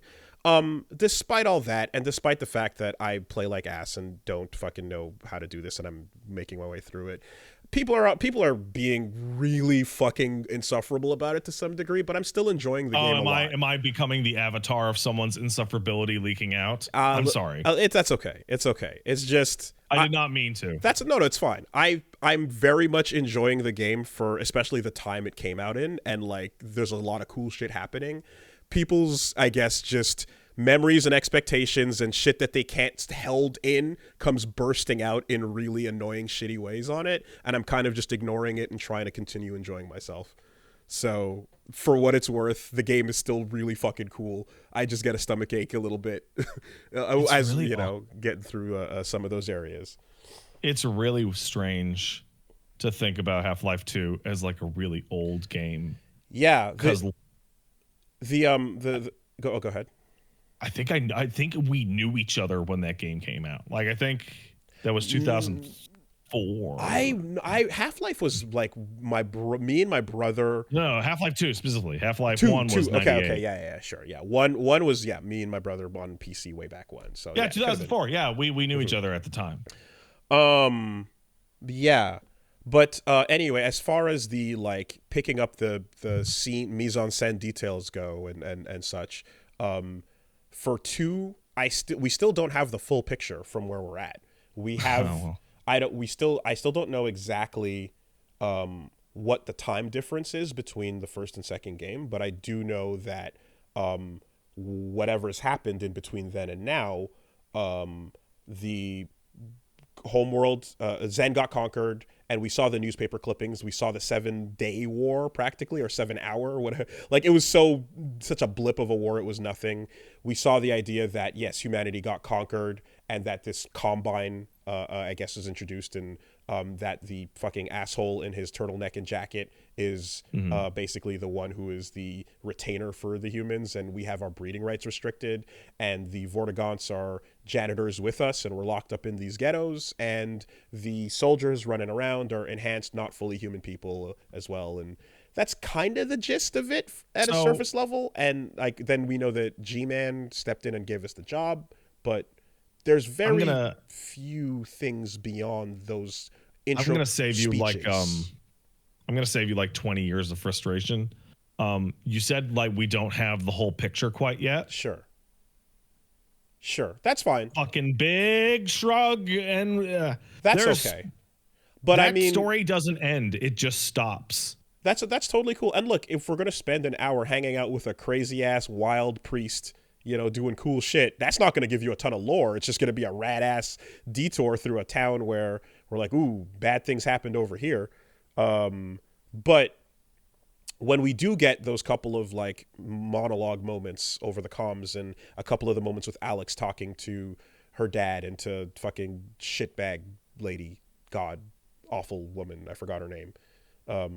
Anyway, you get there's the evil scientist essentially that is just like, I don't remember them at all. There's a shitty other scientist that Dr. Hoffman, was it, I think, where she's Mossman, where she's like, and then you see the comms on her later being like, oh, but you said we would betray them and you would be nice to them or whatever, Mossman. I don't remember her at all. So I remember her head, but that's it.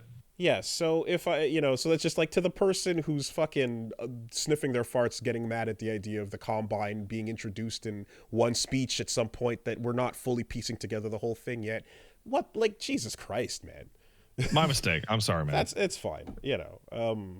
Old beloved thing, old beloved feelings, nostalgia, but it's fucking great.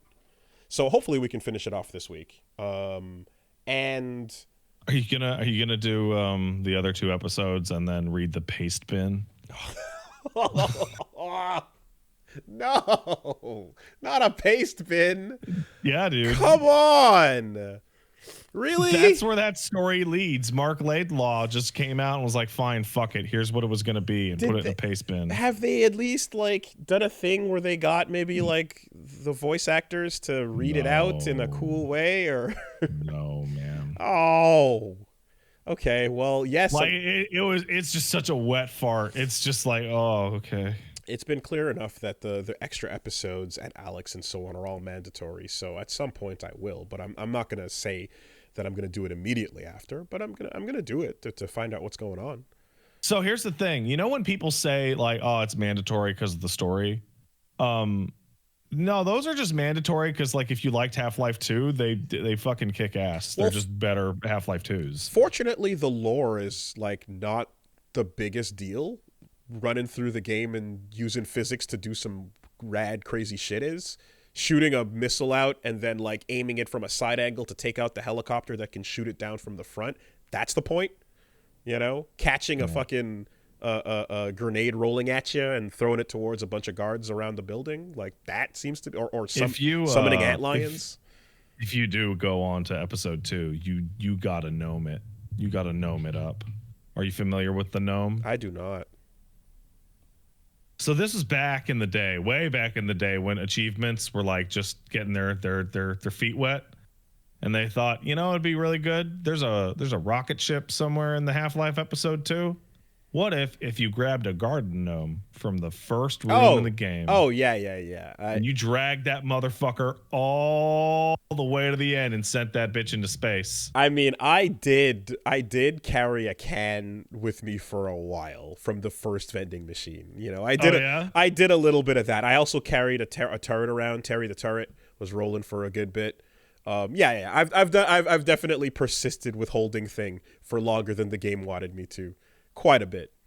At the same time, though, like, you know, because of how good the crowbar felt in Black Mesa, I have a, like, higher than realistic expectation of, like, how good it's going to be here. The reason why the crowbar feels so good in Black Mesa is they decided to keep its nonsense bug behavior. And that was great. But also, even in its nonsense bug behavior, it's still really fun to crowbar things. So there are situations where I'm like, yeah, I'm up close, and I'm going to switch over to the crowbar and take that dude out instead of just shooting him. Because fuck it, I like crowbarring a thing, that's fun. And I'm getting griefed over pulling the crowbar out and having fun. And so like, why won't he pull out the thing and do the other? And I'm like, because I like to do this. This is a fun, cool. I like the melee. It's dope that it's there and you can use it. I wish there were more with melee weapons, you know? You know, despite the fact that the way Gordon uses the crowbar in Half-Life 1 isn't replicatable, it's like my headcanon for what's happening in Half-Life 1. I would hope so. I want to know that at least like one room of SWAT dudes got fucked up by a dude with a crowbar with a hev suit on, you know? Or at the very least, like canonically when a head crab is jumping at you, that's the way to deal, right? Mm-hmm. He smashed the shit out of it out of midair. Or when a fucking what was it? The blades, the flying blades. I forgot the term. What was it again? Anyway. Oh, the manhacks. Manhacks. There you go. When Gene Hackman is flying at you, you just fucking take it out. Yeah, so probably going to finish that off as well. And I'll see if... Yeah, I didn't get a chance as well. Too busy to crack open Unicorn Overlord.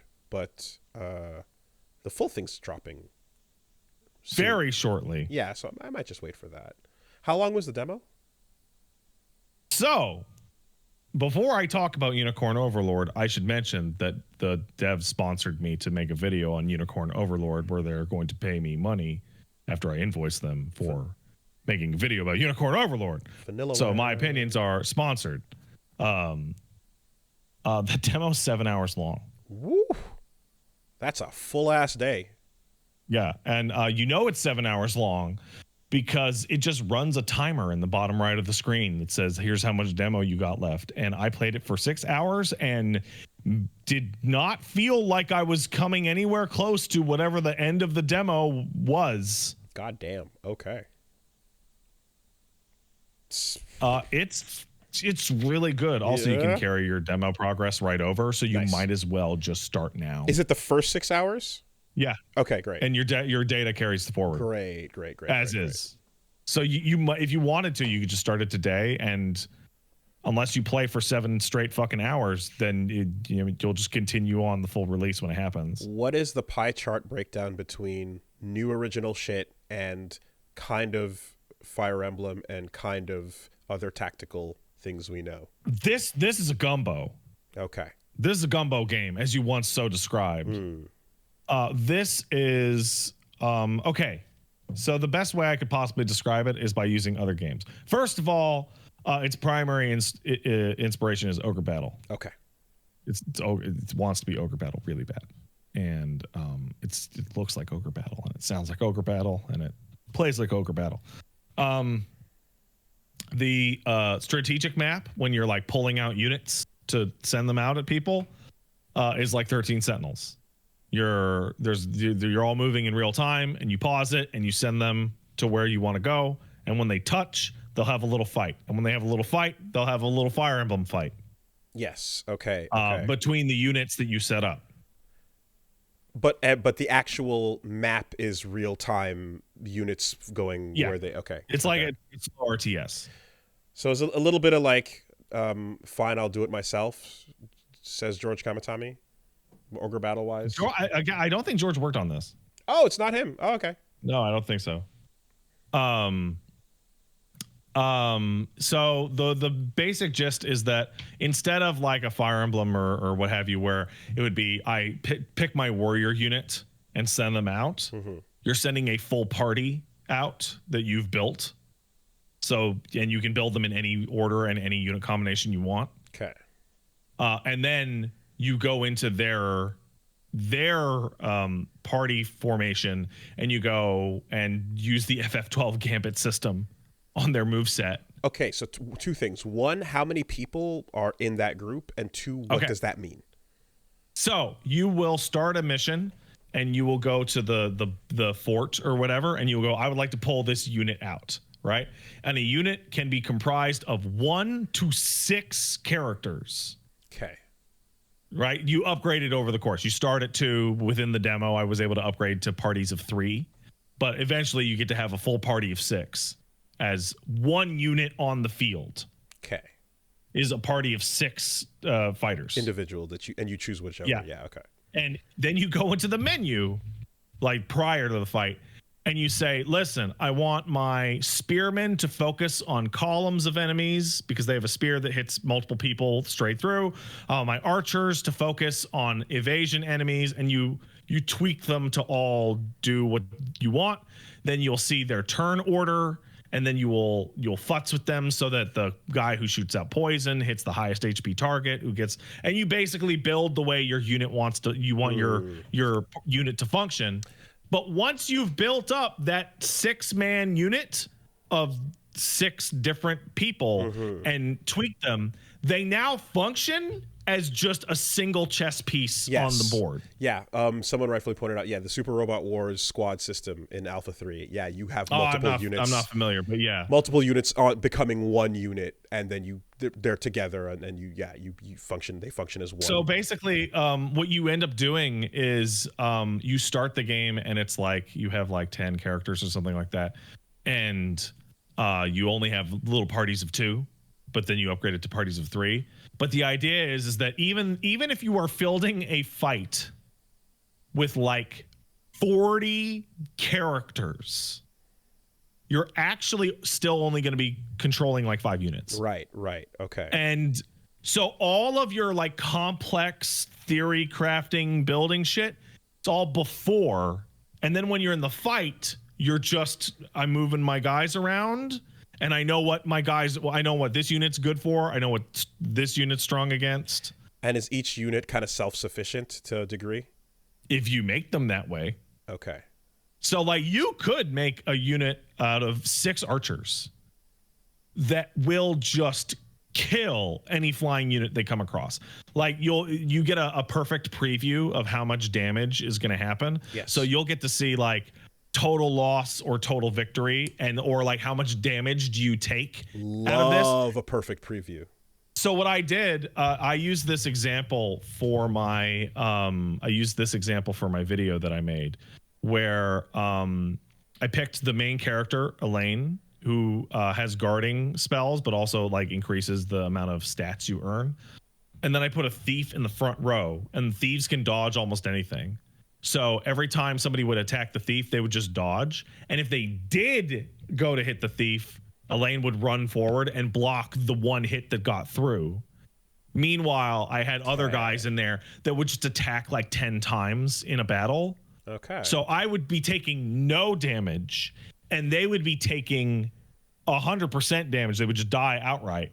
And that thing carried me for a while until I got to flying units, which none of them could hit. Right. Okay. And so that unit against flying units became just non-viable. It would lose every encounter, couldn't do it. So I had to build a archer shield unit where the guys in the front would just take damage. Okay. And the archers would shoot high evasion targets. Is there stuff where like someone mounted takes up 2 slots instead of 1 or something like that? No, but your unit speed is a combination of all the characters' individual speed. Okay.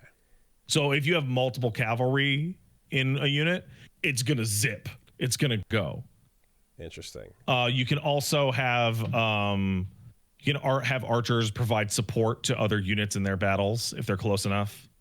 And units can have like the party leader will have like a special ability they can use. So like if the party is being led by an archer, then they can provide range support to anybody in their vicinity. If it's being led by like a cavalry guy, then you take way less damage on magic attacks. If it's being led by a guy with a giant shield, you take less damage overall on physical stuff like that. Now, how many is every single party member someone that you know from your group, or is there like heroes that are like one assigned to a There group? are unique characters, which there are like there's like 10 pages. There's like 60 or 70 unique types. Okay. And each of those has multiple characters, but after that there's generics that you can load in. So for a decent group, you'll pick 1 hero and 5 grunts. No, you get a lot of unique characters. Okay. The grunts are just to fill in spots for specialty. Like if you're like, I want 3 archers on this fucking team. Yeah. But there's only 2 unique characters that are archers. Okay. Then you'll throw the 3rd guy in, which would be permadeath when your units die? No. No, okay. All right. No, they just go nap time. Okay. Cool. And they're done. It's frictionless as like a strategy RPG. It is great. Oh, somebody pointed out, I forgot. Is that who said that? Necros points it out. All the unique characters have affinity meters that go up when they're in the same unit. Oh boy. Okay. And then they become good friends, or maybe kiss. Okay. So there's a little bit of relationship managing to do as well. And so the other thing is that affinity meter chart is like a little hint about what units may be good with each other. Because not everybody has affinity possible with everybody. Like the main character has them with everybody. Put that but cleric next to the paladin. thief and the big guy, they have them together. That kind of thing. Okay. Interesting. Oh, it's great. It's so good. So how? And this is actually the main question for a Vanillaware title. How often are we in Vanillaware mode? So I didn't in the demo. I never even got to unlocking the food mechanic. Okay.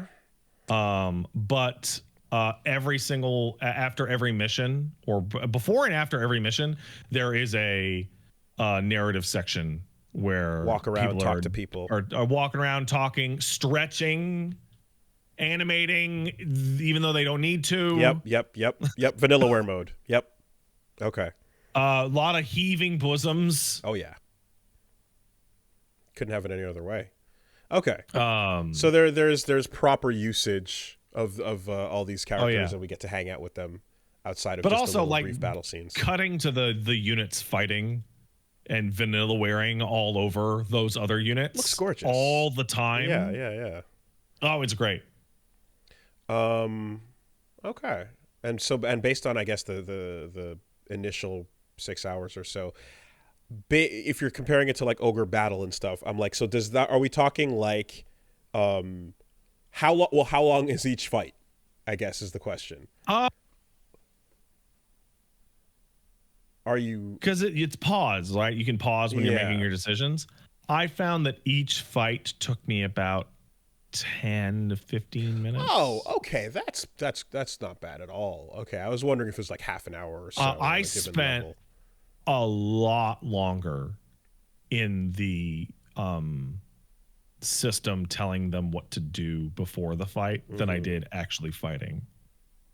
And I assume I would have spent a lot more time fighting overall if I had not tweaked them to have the behavior that I wanted. Okay. Now, yeah, to be fair, I am definitely, my time scale comparisons, I'm thinking of tactics. I'm thinking of, some of the missions in like Tactics Advance, and then some of the Front Mission 3 ones as well. We're like, oh, you're going to be here for a minute, and this fight's going to last. You know? It's not like that. Okay, cool. It's really fast. Because when two units meet, it's a pure auto battle. You have no control of the fight. It's just you attack them. Oh, okay. So archer versus flying is just it's a class. It's a class. Yeah, there's no picking what they do. Okay. Right, and so as a result, so like building your team and tweaking them is where you would be doing all of the party commands in a regular RPG. But instead you front load all of that. And the actual strategic battles are comparably a lot easier to follow, even when there's tons of units. Okay. Because it's just, this unit is moving here, and it is good at this. Yeah. Advanced Wars unit fighting is like that too as well. Yeah. Okay, so what is the gambit system? Oh, fuck. Okay, so you load in, and you have a thief, and the thief has a poison sword. So the thief has access to... I think it's steel, which is 2 dagger hits, and swipe the poison sword, and they also have an evasion ability, and those are listed as 1, 2, and 3. So you have the category of actions for the evasion ability, and you can say use every single time you have points to use it. Don't save it, only use it, like use it every time you possibly can. But if you wanted to, you could have it set up to only use the dodge ability when being attacked by this type of unit at night. Okay. If you like, the way that I set up my thief was that I had the first attack be the poison attack, so I had it attack the highest HP unit on the enemy team. Okay. As move number 1, and then the secondary attack was attack the lowest HP unit on the enemy team, because that would play out after the second character acted, and they had their thing focus on debuffing armor, because I chose and I told them I would like you to use your crush attack as the first attack and decrease armor, and then I would pick Elaine, who has a health gain back when he kills people, and I would have him go and attack people that had the lowest total health. So what would happen is the guy would throw out a poison, and then the second guy would hit whoever had the highest armor and decrease then, and then Elaine would kill the armored guy because they had the lowest health. Then the poison would proc. I get it. Okay. And then the thief would mop that guy up. Okay, so basically, instead of picking the individual skills that the given unit will do when they get into the fight, you pre-program an AI set of behaviors. You train your gang. You give you program some behaviors, exactly, and there's conditions you can create, so you can get more elaborate and specific with it, and then that will be a more optimized way of crashing your unit. It overwrites the targeting system. Okay, and if you so the most interesting one that I would tell everyone to do is that there's when you have healers, yes, their default healing is like it tries to heal people up to full HP, No, change that to heal the person with the lowest total HP. Okay. The one who's the most likely to die. So if you have, how big of a difference is it leaving it on default versus massive? It's massive. Okay. It's huge. Okay. That it's the difference between like a like rock, paper, scissors where the losing matchup can have better gambit setup. It's the difference between winning a fight but losing half your health and winning the fight without getting hurt at all. Okay. It's not necessarily a win or lose. It's how efficient you are at it. Okay, got it. Yeah, because what types of party members are in the thing are going to be the number one by far. But you can always tweak them to be stronger. Now, like the healer thing, because the healers want to heal people up to full. So if you get like there's a fight where you fight these gigantic berserkers with axes, and they swing and they hit a whole rows of your party. And the healer tends to focus on the cavalry unit that has the highest health and the most defense anyway. Okay. And it's like, no, you need to focus on healing the shitty unit that's going to die next turn if they get hit again. And as someone who loved the Phantom Brigade fucking time setup fuckery, I'm super down to go ham with behaviors. Are you able to basically, is there enough room to change its behavior on every different unit type when it encounters it? Like how much room do you have to build out a behavior? There's a lot. There's like 10 slots for behavior. But the behavior has to be associated with a move. Okay. Because it's when you use this move, in what order do you use this move? It's like first it's a priority system. Yeah. Like what attacks do you want to use in what order? Yeah. And then it becomes where do you want to send those attacks? Interesting. And then is there a preset list of behaviors you can choose from, or are you kind of just doing it from scratch? You have the default, and then it goes fuck with it if you want. Default or custom. Okay. So there's no quick template for like, and then heal up all my archers, you know? No. Okay. No, you would set it to so you can put 2 conditions on each move. So you would have the heal move, and your first thing would be prioritize low HP or lowest percentage of HP, and then your second condition would be prioritize archer. So if the archers are undamaged, they won't target them at all. They'll target somebody else. But if they are damaged, they will prioritize the archer with the lowest HP. Cool. Okay. You can make them do and act however the fuck you want. You can save templates. Yeah, well, it feels like the smart way to make a system like that would be to like have it be as open, but then it can kind of give you like, here's an overall like maybe 3 or 4 defaults you can go into, like full like if aggro, there's like a a cavalry set of options that you really love, you can save it and just put it on every cavalry unit you encounter. Okay. Wow, that's way more in depth than I thought. Okay. And then it's in depth, but it's also easy to control. And you only do it once, and then the pieces you push. And then you go together. into the fight, and then you're just moving your boards on your war game thing. Interesting. Okay. And so the only downside is that it didn't happen to me, but I can see it in the future.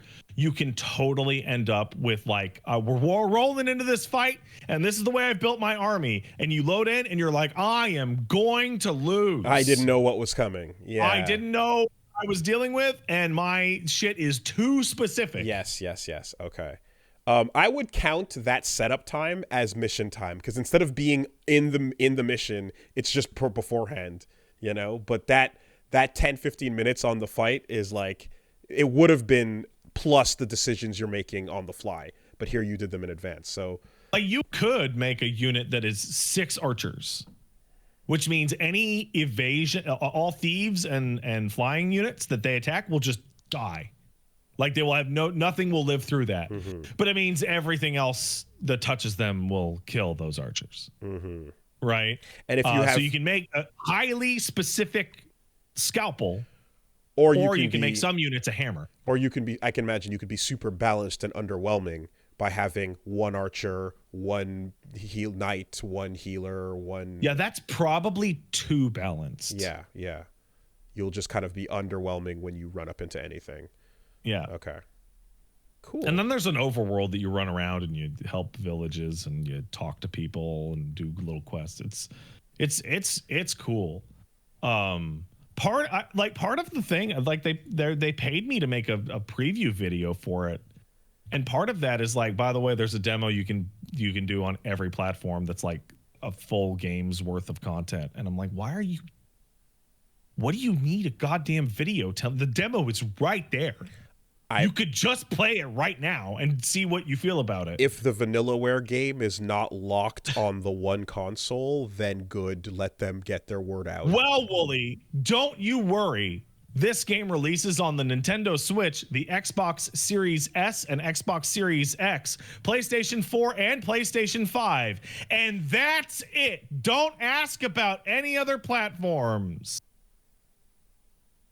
Definitely not the platform that you want to play it on. Every single one, except for the PC. Okay, so it's deliberate. It is a deliberate decision. Every single one. There is an unspoken reason that this is the case every time. And with that comes the kneecapping of the full distance this could go. And the timing. Oh, man. That being said, with the forward compatibility that we are currently now enjoying, it's a lot better than it used to be. Like, I've played Dragon's Crown on my PS5, you know, and Odin Sphere Lift Carousel on my PS5. Yeah, it's just there's so many people that would be so down, you know, every time. Okay. It's here's hoping. Yeah, but that's like the multiplat with that level of fucking like nuh-uh is a very specific decision they're making for sure. I don't know if it's based on just handing it to someone else to do, or they don't have, you know, I couldn't imagine what, but it's been too many times in a row that they just fucking don't want to do the PC version. Okay, cool, great. You want to talk about fucking FF7? You want to take a little break? That would not be bad. But I will say, since I forgot to as well, this week on the channel, tune in, Wooly Versus on YouTube and on Twitch. Half-Life 2, gonna do some Yakuza, going to fuck around a bit with Ed, and I think that's it. I might throw something else in there, but I wouldn't mind trying to hammer down as much progress into Yakuza as possible. That Cabaret Club shit is fucking fun, and I want to do more of it, but unfortunately it seems like it's like there's progression, so you can't just keep doing it off camera, you know? So when we did the LP way back, you do the Cabaret Club to the absolute edge of the stage, and then you fight the boss fight, and then progression will happen. Okay. And then it'll launch into the next stage. And I think there's 4 stages total.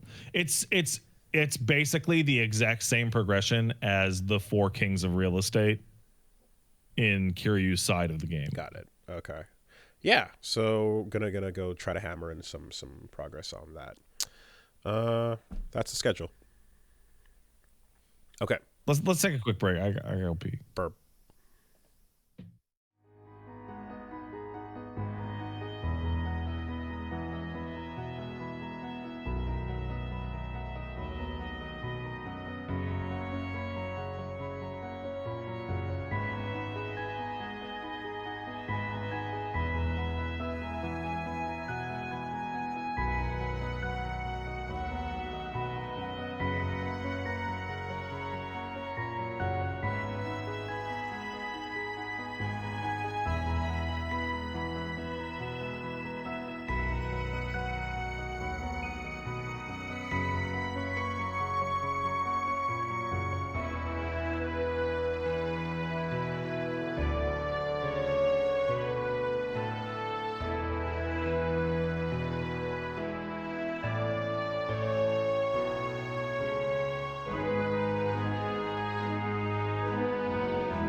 What'd you eat? What'd you eat? I just made a quick slice of peanut butter. Hell yeah. So while I was sitting here, I went and I took a look at Ogre Battle 64 because it has been like decades since I've seen what that game looks like. I remembered that game as Tactics Ogre. Oh. That's what I thought that was. Oh. So Unicorn Overlord is so similar to Ogre Battle, it should be called Unicorn Overlord 65. Like it Okay. it is not Tactics Ogre Battle specifically. Battle. Yes, and not FF Tactics either. Yes, Like it should be called Unicorn Ogre Lord 65 instead of 60. Like it is a direct sequel to a game that they never made. I mean, there's definitely like it's the we want to make our own version of this thing we love years later. Nobody seems to be doing anything. Okay. I struggled making that video to not call it Unicorn Overload. Yeah, like every time. I it's just even writing it down exactly. Yeah, like because I just think it's so much funnier of a name. Unicorn Stree Overload. I got too many of these unicorns, man.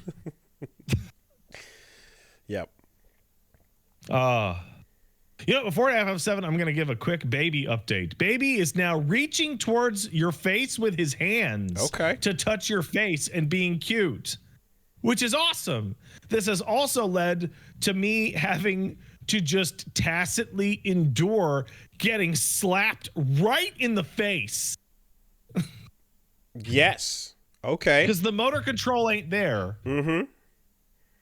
So, like, just every now and then, just a bap right in the eyeball. getting in early, getting that hook. You just got to be like, it's a baby. I can't fight him. That'd be weird and insane. No, but what you can do is start counting.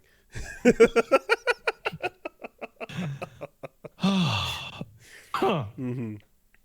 So, that FF7 Rebirth came out, huh? It did, and so did you play that demo? Played the demo, and yeah, like I said earlier, gonna do Intergrade and then start that a little bit sometime this week. So I'm gonna give a piece of advice for everyone that played the demo, and that's don't. You should probably not. You should probably. So the way I played it is because the game was coming out at 9:00.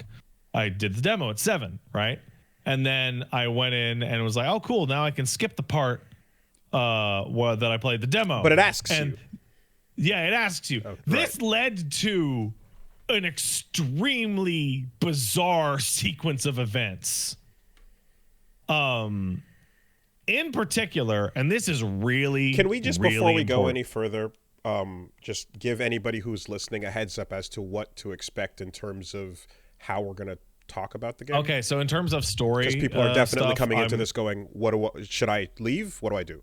Yeah, okay. In terms of story stuff, I'm going to talk about extremely broad strokes, no details, only vibes and narrative contrivance. Okay. In terms of gameplay or quest stuff, I'm going to talk about the first two areas and maybe a bit of the second area's proto-relic quest. Okay. So no spoilers, just vibes and early stuff. Yeah. Okay. When you start the demo, it'll show you it shows you like the what happened last time kind of thing of like the gang escaping Midgar and like the whispers going all crazy and shit. And it's like a news report, right? And then it leads into the Nibelheim flashback.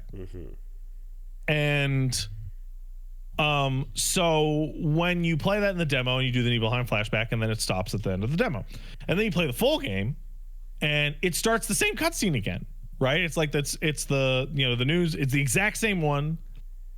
Don't skip that cutscene because you saw it before. Oh, yeah, okay. Yeah. Because the end of that cutscene doesn't dovetail nicely into the Nibelheim flashback. Of course not. It would end. It would have to end with them crawling down into the fucking to leave Midgar.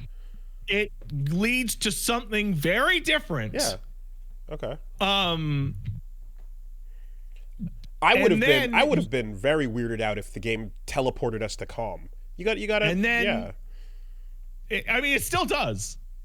It'll lead into something very different, and then after that, the flashback will start, and then you'll be in Calm, and you'll do that stuff. There were people in my chat that were like, "Oh, I already saw this cutscene. I'm gonna skip it." And then they end in like fucking they end in up in the Yakuza 7 hobo dumpster camp, essentially. Okay.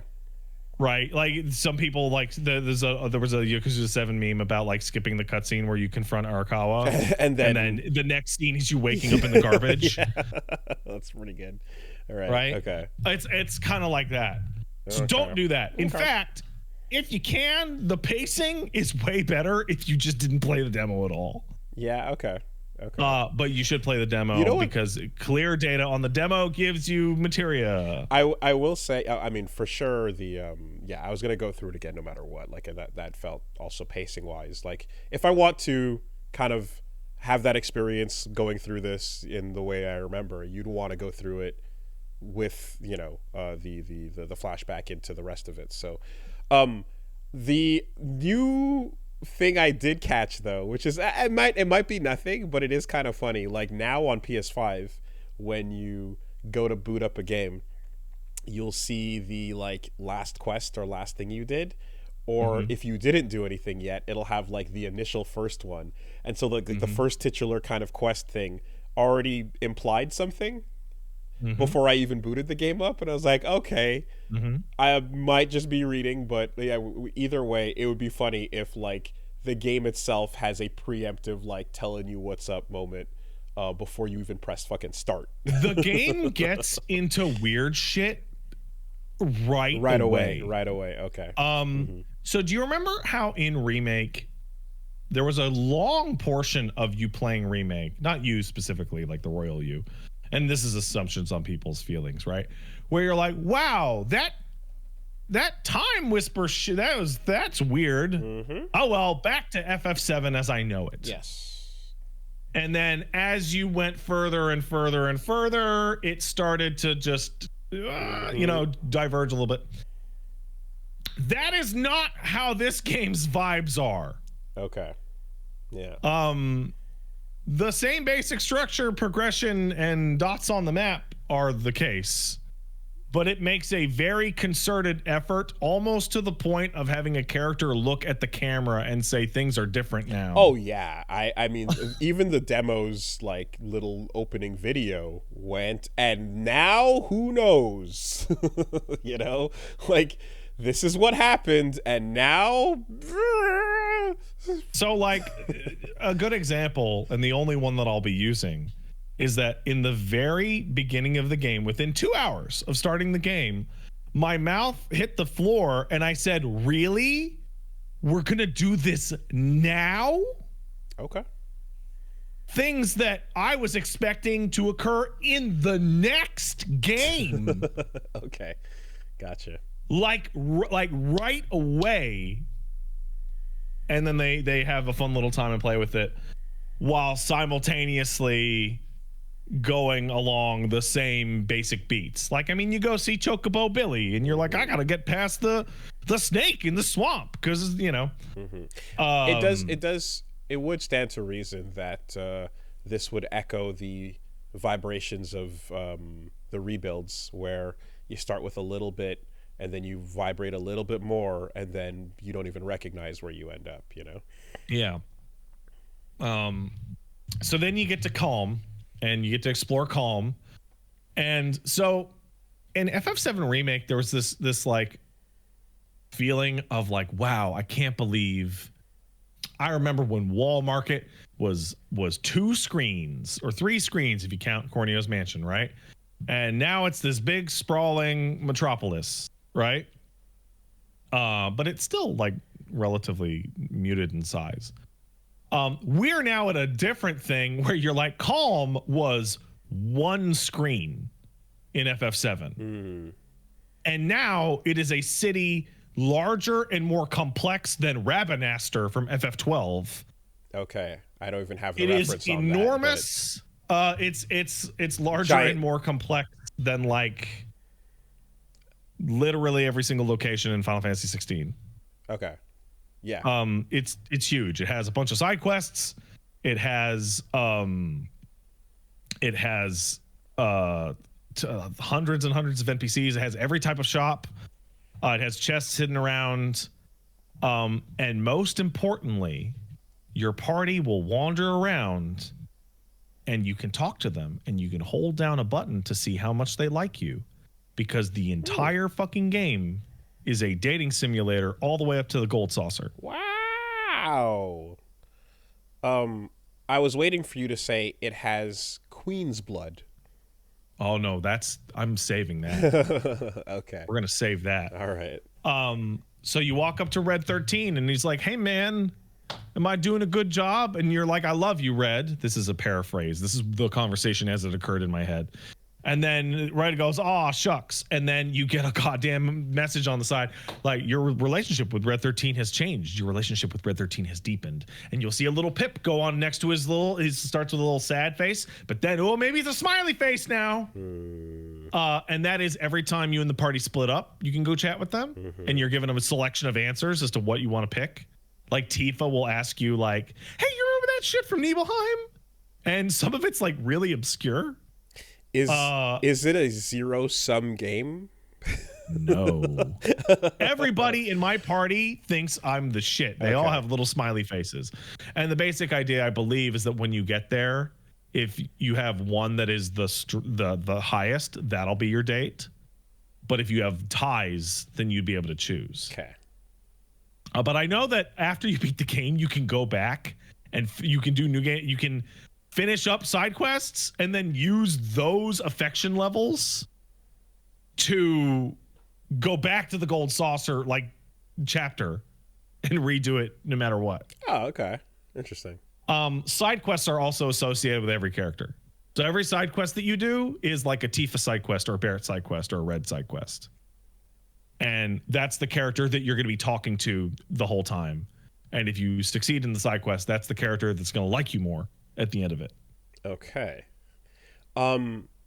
So one thing I'm curious about, I guess, that like I forget if it was in the trailer or not, because admittedly I was also kind of like preemptively that deleting. trailer was a flashbang. Yeah, I was preemptively brain deleting as it was going. Have you done the fucking invasion mini game thing yet, where you send the defenders down to the... Are you talking about motherfucking Condor Tower? To the yeah with the Shinra invaders coming All right, up. so Wooly, heads up. Condor Tower is Intergrade's main minigame. Oh. It is super intense over in Intergrade. Oh, that's where it is. Okay, which makes sense because that's where you run into Yuffie. Yeah, okay. But also, when you get to the Junon section of the game, so each region has its own unique batch of side quests called Proto Relic quests. So the one in the Junon section is, hey, you need to go play Condor Tower. And it is a fully realized, amazing Condor Tower, which transforms the gang into their little chibi polygon Popeye selves. Okay. And they get isekai'd into Condor Tower, and you got to play 4 games of Condor Tower. And let me tell you, those last 2 games of Condor Tower are hard as fuck. Okay. So yeah, okay. They represented a wildly disproportionate amount of my last stream. Just so the chibi'd version of the characters from the trailer, that's what that was. Yeah. Yeah, it's in Condor Tower. Okay, perfect. And there's one in so there's the grasslands and there's Junon, and I don't know what the remainder of the areas are, but each area is going to have like a Proto Relic quest and their own basic map. The first Proto Relic quest has to do with characters from Remake that have incredible music. So they're all like very different. They're the big bespoke side quest of the area. But then you're in Calm before you get to any of that, and you get to Queen's Blood. And Queen's Blood is the card game of Final Fantasy VII Rebirth, and it is just straight up better than Triple Triad. Oh, let's go! It is. Yes. It is just. Yes. It is just better than Triple Triad. Oh, fuck yeah! Hell yeah! It looks pretty interesting. It is slightly more complex than Triple Triad, but it's very easy to understand. Oh, we are making up for goddamn Tetramaster. Hell yeah! It is excellent. There is a game-spanning quest line about becoming the world's best Queen's Blood player. Sick. That has a narrative to it. I don't mean it's like, hey, I love Queen's Blood, and then it's like, oh, you should become the best. No, I mean, I played enough fucking Queen's Blood that I started getting fucking flashbacks and cutscenes and shit. Okay. Is there a challenge NPC to Queen's Blood button that you can press? No. Okay. No, each area has dedicated Queen's Blood players. Fine. So Calm has 3. And then you do a side quest there, and there's a 4th and a 5th Queen's Blood player. Okay. And you earn cards every time you beat somebody, and you go to the shop and you buy booster packs. And if you get every card in a region or like a sub-region, you can go into the edit deck menu and go, I have enough cards. Give me a pre-made deck that the devs made. So the devs have a generalized deck you start with, and then you get all the cards in Calm, and that gives you Empower deck, and then you go to Junon and you beat everyone there, and then you have enough cards to do a Destroy deck. Okay. It doesn't use all the cards. It doesn't use all the best cards. It's not the best pre-built deck. But it lets you play. But if you don't know how to build a fucking deck, like I don't, you can use that as a basis and go, I would like the Destroy deck, but I'll replace this with the Mind Flayer card. Or I'll use the Allied deck and I'll replace this guy with Fat Chocobo. I will say there is something nice to the psychological effect of knowing that there is a Triple Triad button or a Tetramaster button, because it implies a commitment to this game that's the span of the entire thing, right? Like, so I understand why they were able to do that, because Triple Triad's rules are really simple. Queen's Blood is significantly more involved, and as a result, the players that you play in Queen's Blood have like appreciable styles per character in the way that they like to play. Interesting. And the cards they like to use.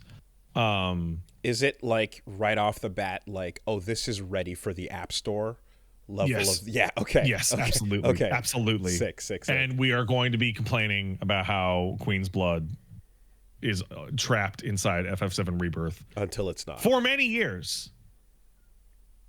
Find a new game to ransom that's you're doing so because we love it that much, as opposed to fucking that dreck. Like, stop complaining about Blitzball, guys. Start complaining about Queen's Blood in FF14. And it's stellar. It's really fantastic. I played the original FF7 remake on performance mode. I'm playing this one on graphics mode because, boy, it doesn't have a good performance mode. Oh, yeah. It doesn't have a good frame rate. Doesn't matter then.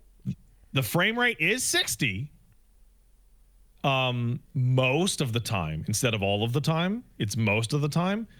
And you are going from 4K to like, Christ, I don't know, like 1100. Like, it becomes so blurry and uglier looking. Like, it is a massive, massive step down. Okay. Well, admittedly, so wait, you're playing on? Wait, no. What am I talking about? No, there's no PC. PS5 game. There's no PC till way later, right? It's a PS5 game or a PS5 game. Yeah. Okay, right. All right. I'll see how that looks. I definitely did performance the whole way through on remake. I kind of, you know what? Yeah, fuck it. Tell me that at some point you hop on a dolphin back and you get a fucking wave race ass mini game before you jump super high up, instead of just a little like one jump moment.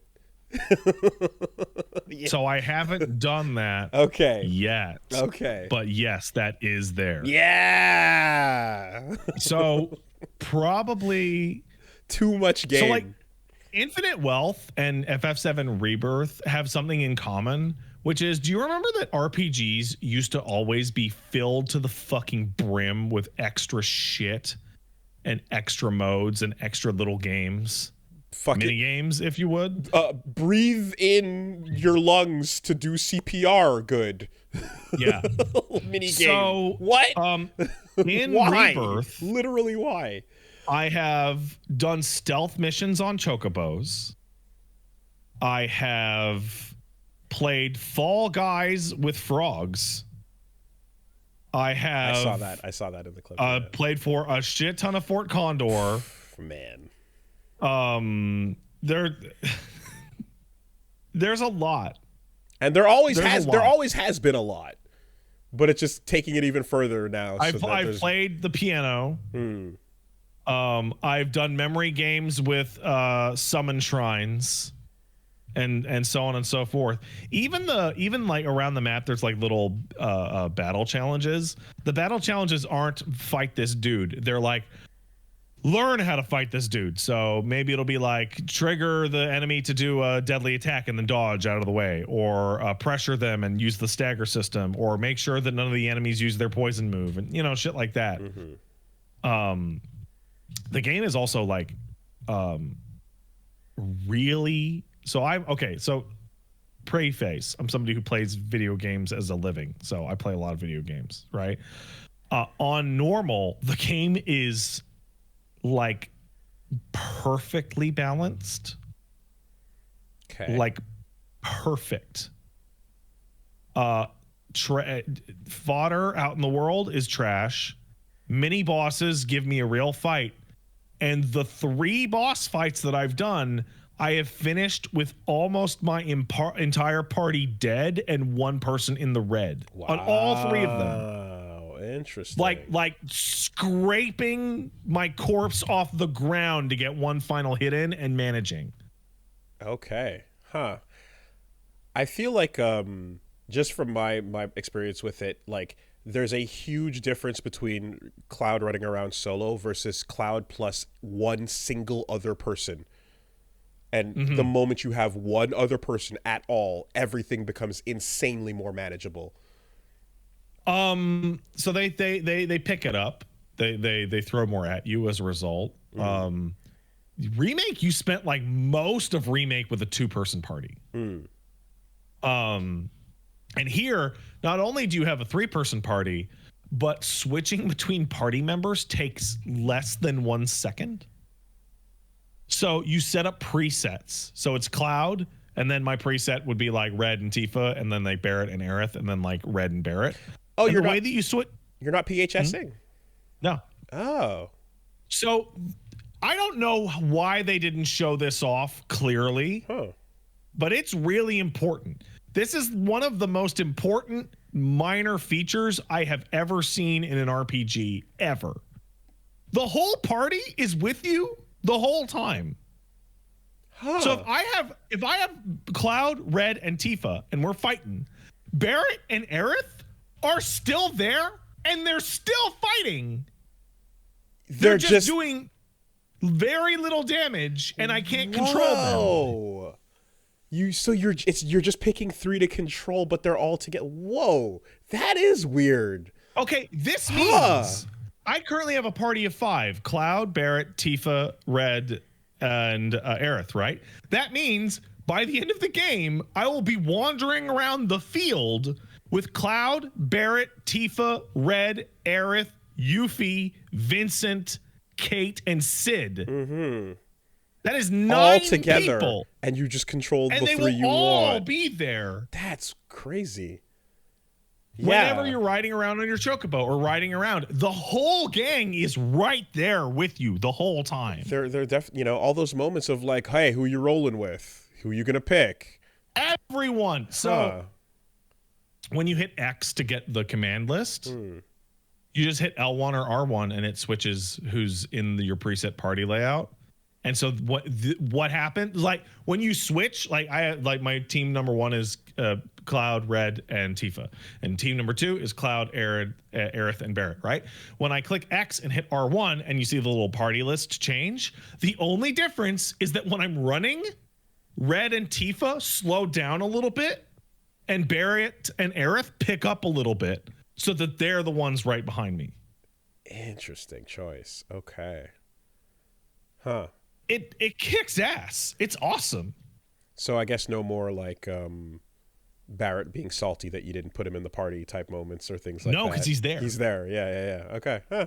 Cool. That's and great. That's great. You still get sections. Like there's a very early section in which they're like, we have a bespoke area, so we're going to split the party and mandate these 2 parties because the boss fight is going to be built for these 2. Yes, or, right, you know. right.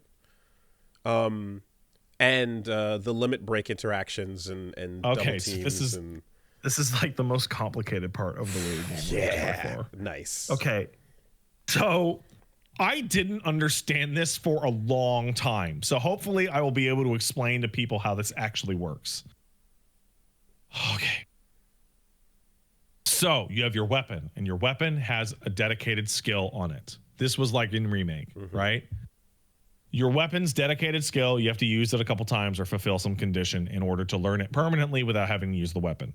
You remember that in Remake taking like 4 or 5 hours per weapon? I don't remember. It took forever. Okay. Here, you can get it by the end of a single fight. Okay. Like you are meant to keep all of it forever. Like have the whole list. Also, when you have enemy skill and go to abilities, all the enemy skills are just listed in a row. My Cloud ability list is so long.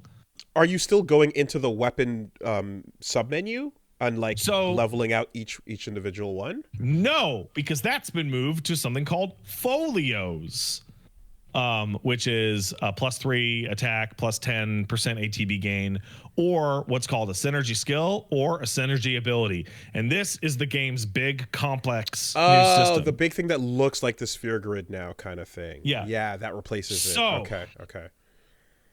Synergy skills are free. You can just use them. Yes. Instead of holding L1 and using like Braver, you hold R1 and you get like a team attack with like Red or Tifa or whatever. Yeah, that was the Sephiroth one in the they're free. Mm-hmm. They're stuff like counter ranged attacks or a perfect guard. Like Aerith has one with Barret where Barret shows up and guards both of them. Right. Or Red has one with Cloud where if you hold block and then hit Cloud's button, then Cloud throws you at the enemy, but you're blocking during it. Okay. Fastball special. So they're free.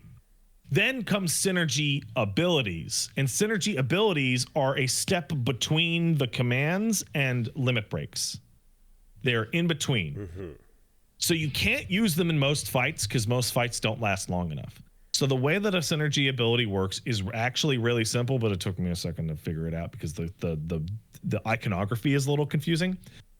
You go into synergy ability and it'll show how many ATB bars you need to have used since the fight started to use it. Oh, so that's the requirement. So okay. Every time you use an ATB bar with an ability, it'll give you a little pip. Yeah. Right? And you cash those pips out for synergy abilities. Okay. So, for example, there is a move that Cloud and Tifa have. I'll use the Barret one. There's a Barret and Tifa move called Avalanche 1-2, in which Barret grabs Tifa and uses her as like a fucking blunt object to hit enemies with. Okay. It uses 3 pips of ATB. But what that means is Barret has to have used three moves, and Tifa has to have used 3 moves. Okay. And because ATB doesn't build for shit when you're only controlling one character, synergy abilities require you to like around. Do a bunch of shit with Barret, switch over to Tifa, do a bunch of shit with Tifa. Okay, because in the demo you get introduced to the Sephiroth Cloud one, right, for the end of that little sequence. Yeah, but they introduced that after you've been fighting for so long that you've built up the pips regardless. And it's pretty much the last fight of that demo. Yeah. Yeah. So what ends up happening is that you have to learn synergy abilities in your menu, and you know every possible pairing has one, and some pairings have multiple. Like I have two for Cloud and Tifa, and they're not better or worse. They do different things, so they're all like micro limit breaks in terms of damage, right? Like you hit the enemy a bunch, but some give you unlimited MP for a little while. Yes, right. That was the one. Some give you a limit break enhancement, which means Cloud's cross slash turns into Clim Hazard. Okay. Some give you break the ATB meter into, instead of being 2 bars, it's 3. Okay. And so on and so forth.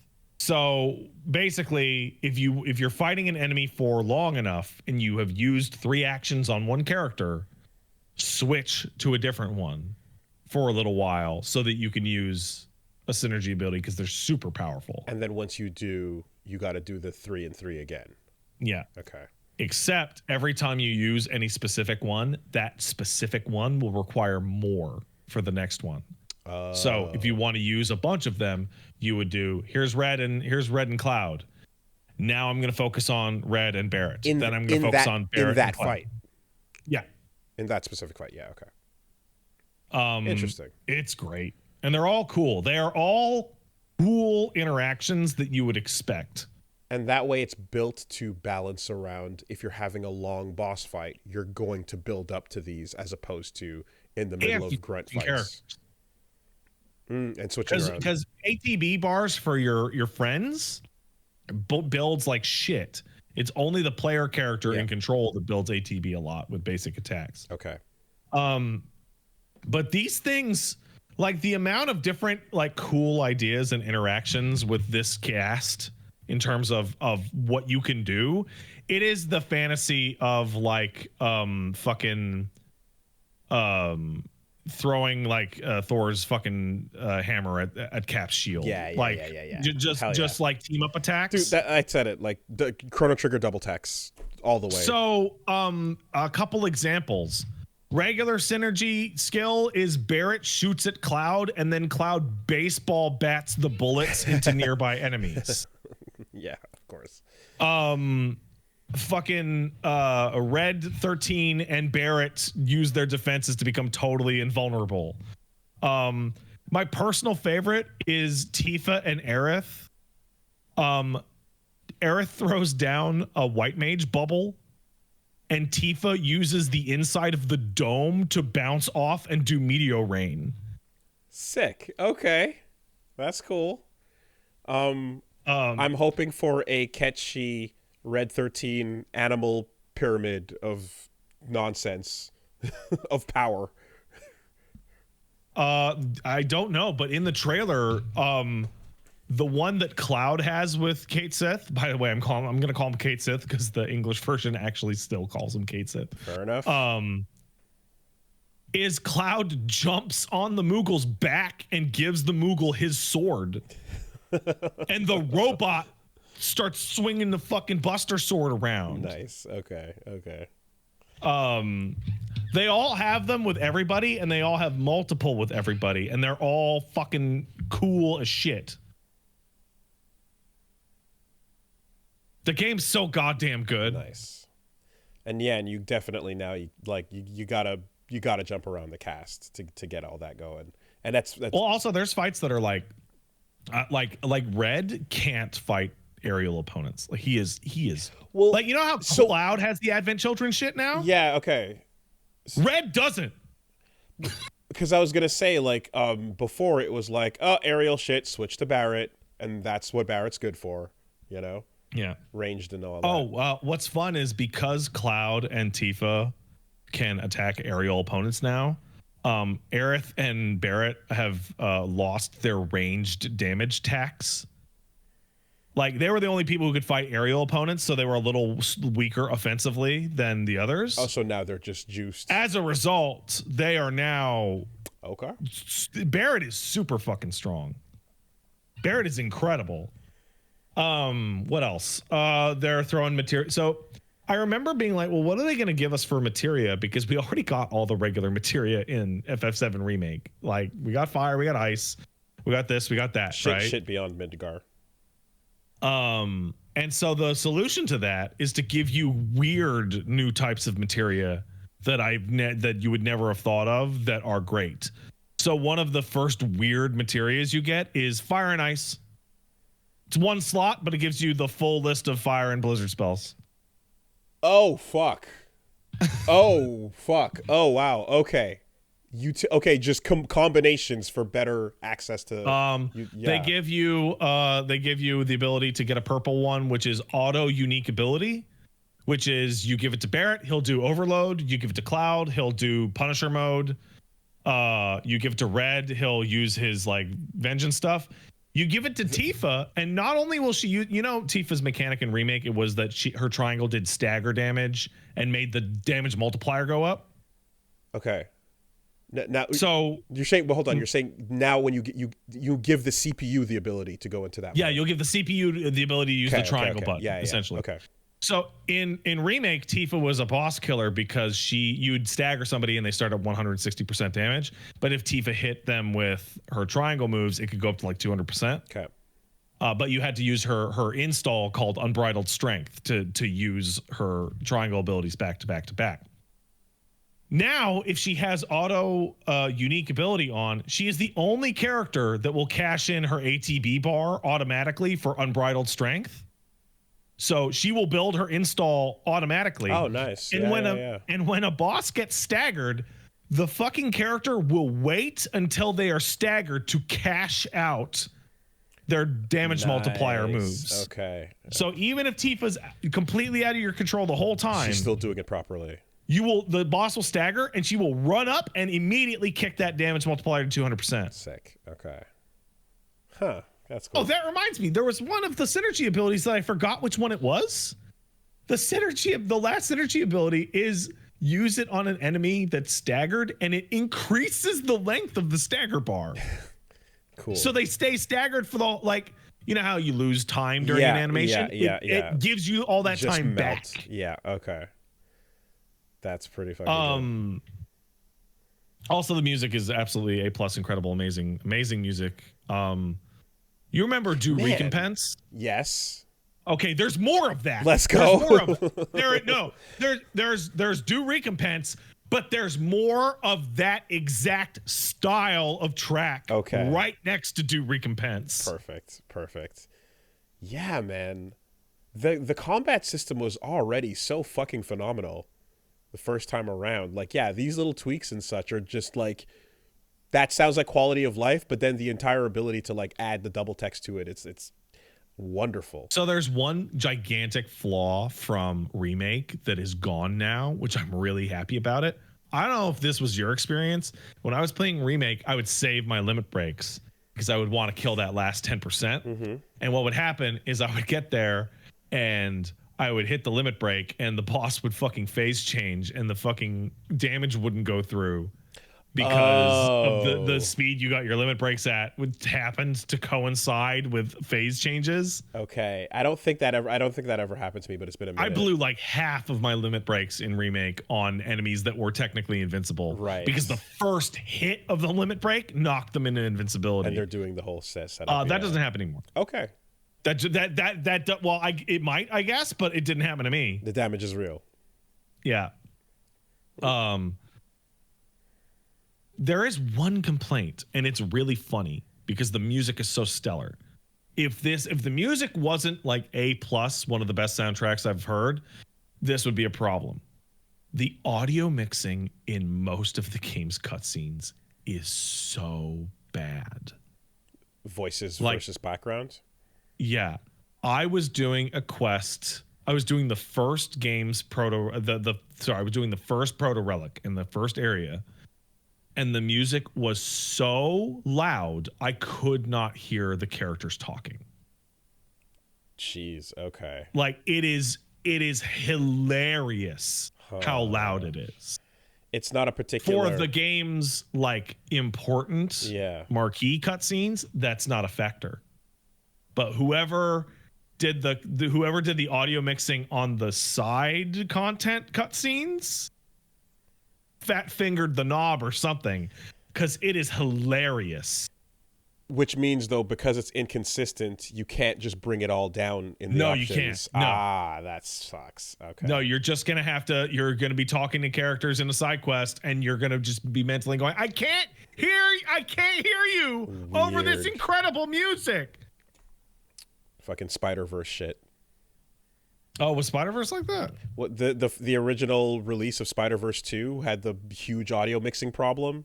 And then that's right, it did. And then they had to tell people to ask the theater to go and mix it down, like before they played it. Yeah. Okay. Yeah. No. Game's incredible. It's also, it feels like a much more natural stretching out of the area. Like, so FF7 remake, you had some parts where you're like, wow, you guys are really just stretching this as far as this section will go, huh? And with here, it's like the parts that are mainly stretches. Like, remember that area of nondescript field in between Chocobo Billy and the Midgar Zalam? Well, now that's an open world section that you can play through. Okay, that's what you mean. Okay, because like in terms of like, because I'm fully leaning into the idea of this one dumb little mini game will now become an hour of your life. Like, I expect a solid 2.5 spent on how to march in the parade. You know what I don't mean? know about that, but I know that mini game is going to be, from what I've played so far and the amount of detail they've given to shit like Fort Condor and the other like little side activities. Like that Frog Guys mini game is really hard and has its own set of controls.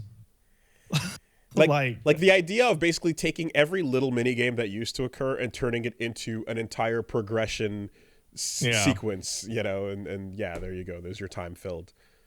Okay. Yeah, it's stellar. There's one thing that I'm a little confused by that I will only allude to. There's part of the game I'm shocked I haven't seen more of. I beat the whole first area and did 100%, and I did about 70% of the second one. And there is a distinct lack of something that I was expecting. But I guess I'll get to that later. Okay, cool. Good video game. Thumbs up. I'm really happy to hear about the combat stuff, because yeah, like it was fucking. It was such a joy when it all clicked together in the original. Like, I'm like, I couldn't ask for a better balance of, you know, like the old system plus action-oriented shit that just feels awesome when you make it all work together and switching between the parties. Well, yeah, that's fucking great. Okay, cool. I'm very eager to talk to you about this next week. Let's take a quick word from our sponsors. Oh, before that, if you want to look at my stupid show, it's at twitch.tv/PatStaresAt. It's going to be Infinite Wealth and FF7 this week. Shocker. This week, the podcast is sponsored by ExpressVPN.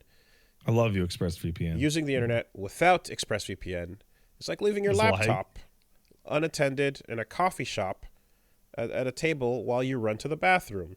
I see people do that, and I'm like, what are you doing, man? You're probably fine, but what if you come back one day and it's gone? Right? Yeah.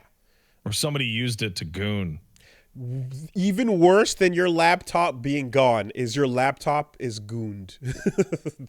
God forbid. Out in public at a Starbucks, that's wild. Don't do it. Whenever you're connecting to an unencrypted network in public, cafes, hotels, airports, anywhere, a hacker on the same network can gain access to your personal data. They can get your passwords, they can get your financial details, they can get all kinds of stuff. It doesn't take a whole lot of knowledge, some cheap hardware.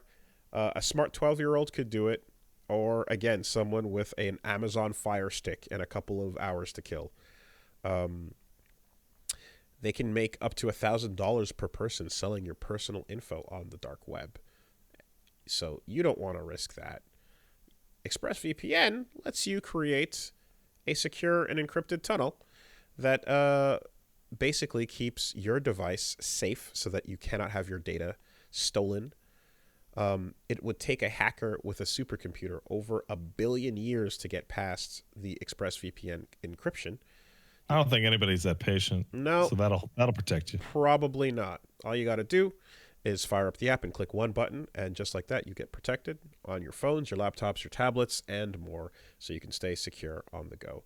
And yes, like I said, for me personally, using it is the sickest way to be able to watch what I want to watch. Whenever they say Canada, you can't. I'm like, fuck you. Yeah, really? Yeah. Right? They say, I can't watch no Always Sunny. Yeah, well, how about now? Oh, How about now? how about that? So, It's the equivalent of like putting a Mary-Kate and Ashley cardboard cutout on your face to get into the club. that's it. They wouldn't know any better. Welcome in. Come on in. Secure your online data today by visiting expressvpn.com/superbeast. That's expressvpn.com/superbeast, and you can get an extra 3 months free. expressvpn.com/superbeast. Thanks for ExpressVPN. Thanks, ExpressVPN. And this week, the podcast is sponsored by Henson Shaving. We've talked about them before. This is the shaving solution. We're talking about a family-owned aerospace parts manufacturer that has made parts for the International Space Station and the Mars rover. So that's the kind of incredible precision you're bringing, and engineering you're bringing to your shaving experience. I trust that. I trust those minds. I trust that ability. That's pretty good. Sounds like a bunch of smart people. When you're getting a razor blade to shave with, it's like a diving board. The longer the board, the more wobble. The more wobble, the more nicks, cuts, and scrapes. A bad shave isn't a blade problem, it's an extension problem. So Henson Shaving, they're using aerospace grade CNC machines that make metal razors that extend just 0.0013 inches, less than the thickness of a human hair. So it's a secure, stable blade with a vibration-free shave. I mean, again, that's a level of, you are overdoing it with your level of precision for what my needs are. I'm a trust. Like, I need you to hit like 2 and you're at like 8,000. Great. Yeah, and I definitely was able to, clean up some of this salt and pepper over here without any nicks and weird bumps that can usually be a problem, especially if you go with one of them garbage dollar store brands. Or if you go to your pharmacy and you have to be treated like a criminal to get access to shaving material. I don't like that. I really don't like that. It sucks.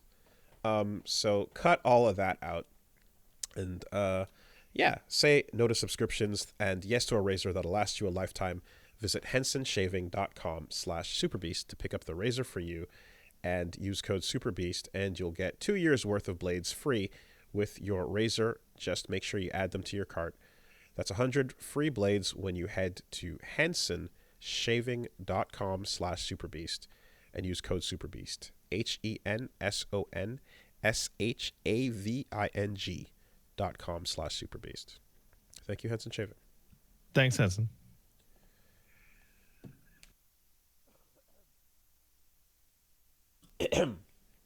Okay. All right. Stuff's going down.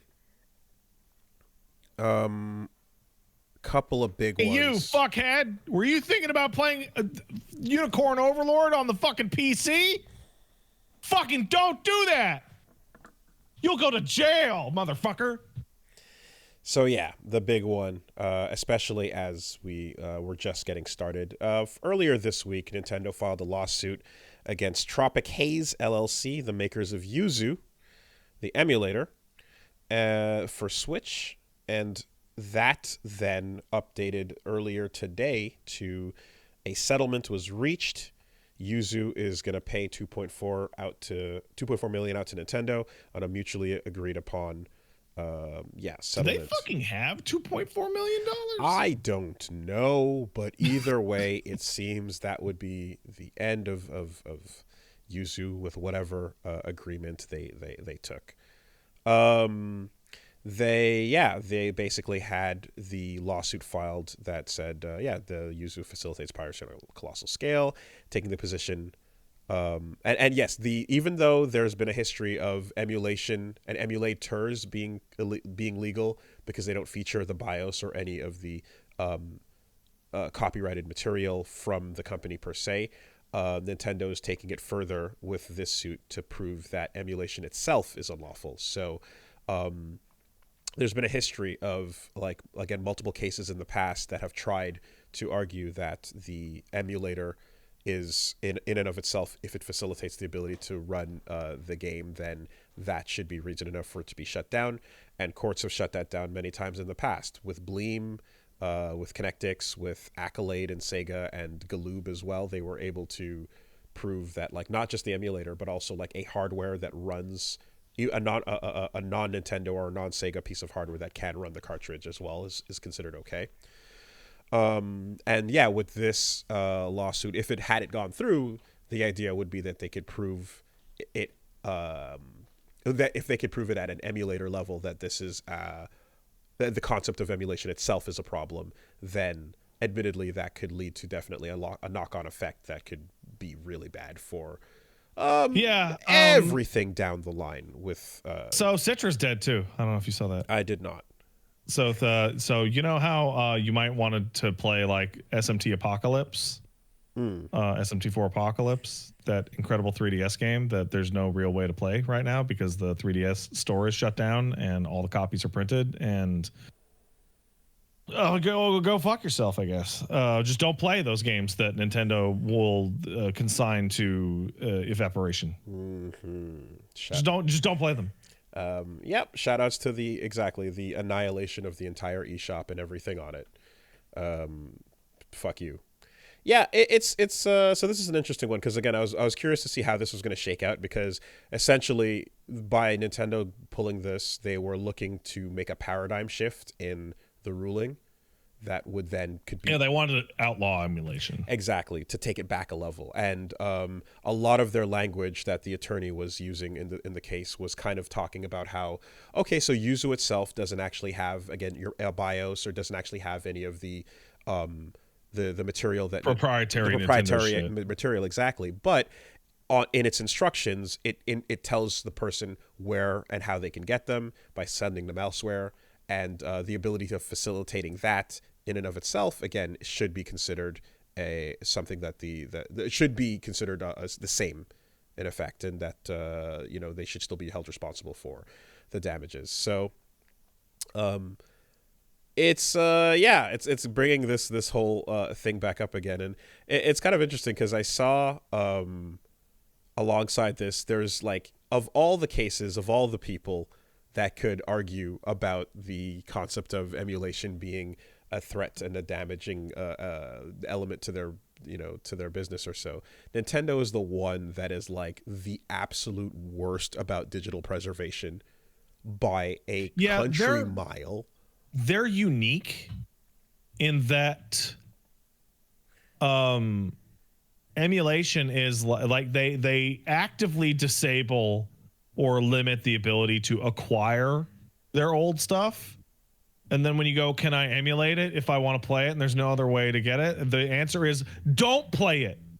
You are not allowed if you're in the wrong region, or if it's, again, like one generation past the time frame, it's dead forever. Did you work? Like, you're not allowed to play Mother 3 in English. Like, if they your eyeballs stop you from doing so, they would. If your eyeballs perceive that game in any shape or form, that is a fucking tackle and a beat down. There's an interesting the discussion that's come around because of this there was a video that popped up. What was the name of the channel? Lextorious. had a video that popped up that was it's called "Piracy is Good," actually, is the video. And it's pretty interesting because like it kind of goes down the history of how, you know, going from the original anti-piracy ads that were brought up back in the day, and how like one of the original anti-piracy ads actually then lost a case because it pirated music from an artist in the middle of the ad. And then yeah, into the history of you know, Star Force, Securom, De Nouveau, and all these different things that were used over the years, where it's like, okay, you've gone from taking over just the kernel level control of someone's computer to the introduction of this DRM makes the game run worse, which now means the pirated version that people are going to get, it's not just even out of like trying to get the game for free or whatever. It's literally because the version you sold me runs like shit and fucks up my computer in the process. You have to remember, this is a really important part of context that I don't think we actually go into enough. But when we talk about Nintendo is a Japanese company, and Japan's general views on copyright and intellectual property are not the same as Canadian views, definitely not, and not even similar to American views. I remember vividly a discussion was had about Capcom USA telling Capcom Japan, you idiots, you stupid motherfuckers, everyone is going to find these Street Fighter Cross Tekken characters on this disc. They are going to find out about them tomorrow. They are going to be mad. And the response from Capcom Japan was, why would anyone look on what's on the disc to forget? You can't do that. That's illegal. Why would anyone do that? They can't do that. They would never. That's insane. Get out of here. What? Yeah. No, it is interesting because yeah, one of the premises it kind of you know, introduces is the idea that like despite what the campaign and such would push at you, it's not piracy especially in these instances. It's not theft. It is copyright infringement, right? There's a difference between the subtraction of an object that is a physical thing you've taken from a place versus the digital multiplication of it. I want to say it was Chris Wolfhart on Twitter, I believe it was, made an excellent post. I want to credit to them, but maybe I'm wrong. But they were talking about Netflix shows being pulled from subscriptions, Netflix shows that had never been given physical releases ever. And they pointed out, like, if buying something doesn't mean you're owning it, then piracy can't mean you're stealing it. You can't steal things you're not allowed to own.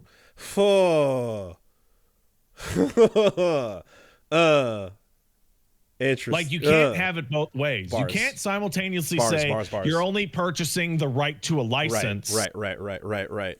Yep. There you go. And also say that I stole it from you when I didn't.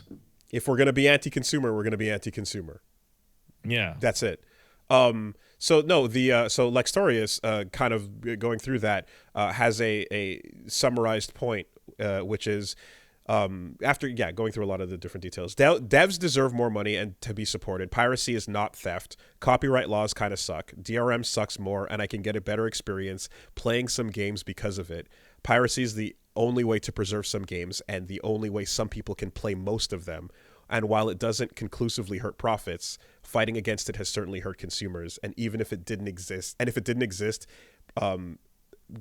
devs would probably not be treated any better by companies because they'd find another scapegoat to blame. But because it does exist and it isn't going anywhere anytime soon, people around the world have gotten to play amazing games that they otherwise couldn't. I remember. It's like, yeah, that is. I remember when Ubisoft started their incredibly aggressive always online plans back on Assassin's Creed 2. Do you remember that? Ubisoft was like, every game on PC is going to be always online. They were terrible. Like, those versions of the games were terrible because it would constantly connect to the server, and if the server failed, which it did all the time, it would kick you to desktop, I think. It would kick you to the title screen, but it wouldn't save your game. Okay. That was the kicker. Okay. And they did a bunch of interviews about it, And the CEO at the time, I think it was Guillermo or whatever the fuck, was like asked like, so has this, what has this done? Like, we can confirm that piracy of Assassin's Creed games has gone down by over 90% since we've instituted these systems. And then the interviewer was like, have sales gone up? And they just responded, we can confirm that piracy has gone down by whatever percent they had. And it's like, no, you made the game way worse. People were probably I remember people being excited for Assassin's Creed 2 on PC and then being like, fuck, I'm not buying that piece of shit, because it was a terrible version. Incredible. I was just reminded by fucking Dadass and a story that I myself heard years ago on the Giant Bombcast, in which Square Enix would not send them codes for games on PC because they were running a website. And the rep was like, what? They're a website? They're going to take our game and steal it and put it on the internet. Because they're not a magazine, you see. I would assume that would be the dinosaurs that we usually refer to. That's crazy to be coming from Ubi.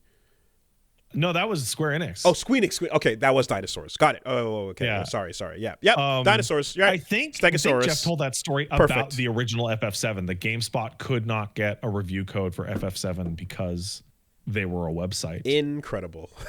that's marvelous. Beautiful.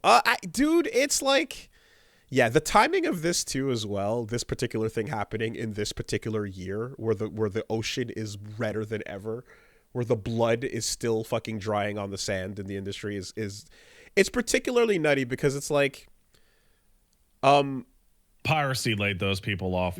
Like in a time, so like back in when I was playing NES in Grenada, and it was like, oh, did you go to the store and like take that game off the shelf and put it in your pocket? You stole that game and ran out with it. And now they don't have that game. They don't have that game anymore. It's gone, right? Now it's infinitely way removed from that. And the idea of like, so anytime a dev or anytime someone's working hard on something that people play, they deserve to be supported and not be exploited for that. But like the idea that the same companies that are trying to tell you this shit and the same companies that are laying them off are the ones that are sending Pinkertons to your fucking doorstep over this shit is insane. That it's happening simultaneously. And it's never made any sense. There's been some studies done on it, and you want to talk like there's two views of, I'm going to go a little off script here or whatever. There's two views of the law or justice or whatever. There's, long and short of it, an ethical or moral basis for law, and then there's a practical basis for law, right? Like, do you believe that murderers should be given the death sentence or rehabilitated to go back into society, right? Which one is right for you is whether or not you view the practicality of rehabilitated person versus the justice, blah, blah, blah, blah, blah, right? Sure. When we talk about piracy, is it wrong? Capital W, wrong, immoral, evil, to infringe upon the intellectual property in a way that you're not supposed to? Maybe. I don't think so, but I'm sure some people that wear suits think that. Right. But more importantly, it has been shown time and time again that people who pirate also buy the most shit. The reason that they pirate is they need all of the shit. And some shit they can't even get, so they pirate it. Let's take me for an example. Let's take us for an example. But just me for legal reasons. When I was a young man, I may or may not have made thousands of dollars off of selling copies of FF9. I might have. And StarCraft, right? Later on, when I was a broke-ass college student, I might have used a swap magic disc to play a shit ton of fighting games that I wouldn't have been able to because they were from Japan. They were from fucking whatever, those fucking Naruto games and the Naruto Mataizen or whatever. Pat podcasting live from the jail. It's like an 11-year-old child in this story. Yeah. Right? Yeah. And as a result, I got to play a ton of games. Mm-hmm. And as a result, I became an adult who's totally obsessed with video games and now spends, I don't even want to fucking think about how much money on video games a year. So, I mean, from what I was seeing a lot about the studies that go on this, it seems like there's a lot of cherry picking that can go back and forth on the data with it. And if they wanted to, you can skew it to make it look either way, but it's currently inconclusive. But the idea, like you said, up front, is that the moment you're looking at whatever the version of copying this game and handing it to your friend was back in the day, it's become so much more of an issue when there are entire regions of fans of a thing that literally are not allowed in that country to ever play this or see this. They're not allowed to see it translated to them. Do you live in Brazil? Then stop listening to us right now. You're not allowed. There is like a complete and utter wall up from you ever accessing that. Do you speak Arabic or Russian or... It just doesn't even apply, right? You're not fucking... And then... and then, again, the preservation aspect of it, right? Of all the companies that can talk about this or could complain about it, Nintendo, the one that literally presses the button to kill the shop and destroy an entire library of eShop games overnight, with the thought, and not even with the thought of like, oh, we're gonna sell them to you later on our new. It's like no, it's not even we're gonna sell them to you later, which is what happens on other platforms necessarily. It's fuck you, it's gone. We're not keeping these servers up too bad. The idea of the preservation being so unimportant to them, it's like, yeah, there's a million other factors that come into play when you're talking about how piracy in Nintendo works and the importance of having a fucking emulator that can still run a game that you will never be able to see or hear about ever again. I think I had a real good laugh for myself and the way things have gone, because in 2005, the only place I could find a copy of Yakuza 1 was my local microplay. So I might have borrowed it for longer than I should have. And now, and then I had to go purchase it on eBay, which did not give any money to Sega. It went money to a third party because they didn't print enough. And then I immediately lost that legit copy of Yakuza 1. Okay. Immediately. So I had to go back to my other copy. Mm-hmm.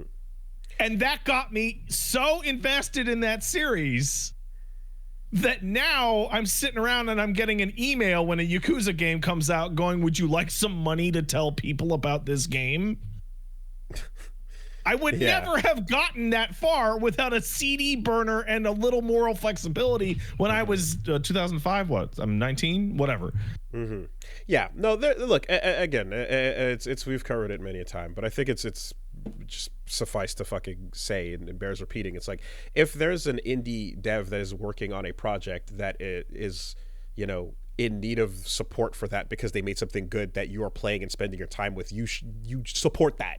There are clear-cut cases where people who are making things like that, like, absolutely deserve a, encouraging purchase and please make more of this thing. This is good. I want to support your career, your ability to make more of this, etc. Of all the people that can make an argument about this, Nintendo is the furthest, I think, on the list from anyone who can open their mouth about it. I think the best example we can use for Nintendo is the Xenoblade situation becoming so stupid and so dire that it their refusal to send on a regional console, the Wii, their refusal to allow sale of a game that had been fully translated into fucking English in North America, like, caused Wii piracy to fucking explode. There were every game website ran at some point, here's how you hack your fucking Wii to play Xenoblade. And that pushed that series to end up releasing in North America. Insanity. And then that game got 2 sequels. I mean, it's what Gabe said, right? Piracy is a service problem. It's a service problem. Economics one. If you're offering people something that is worse as a service they're going to opt for the better service over here. And if you can circumvent that by offering a better service, they'll continue to go with you. Like, for fuck's sake, dude, games on Steam cost the same they cost anywhere else, but it is so much faster and easier for me to play a game on Steam than go pirate it. Why would I ever go fucking some shady website that's gonna give my computer fucking dick disease? Unless I use ExpressVPN, so that you can hear the cool music that pops up when you open the crack. So good though. It is really good.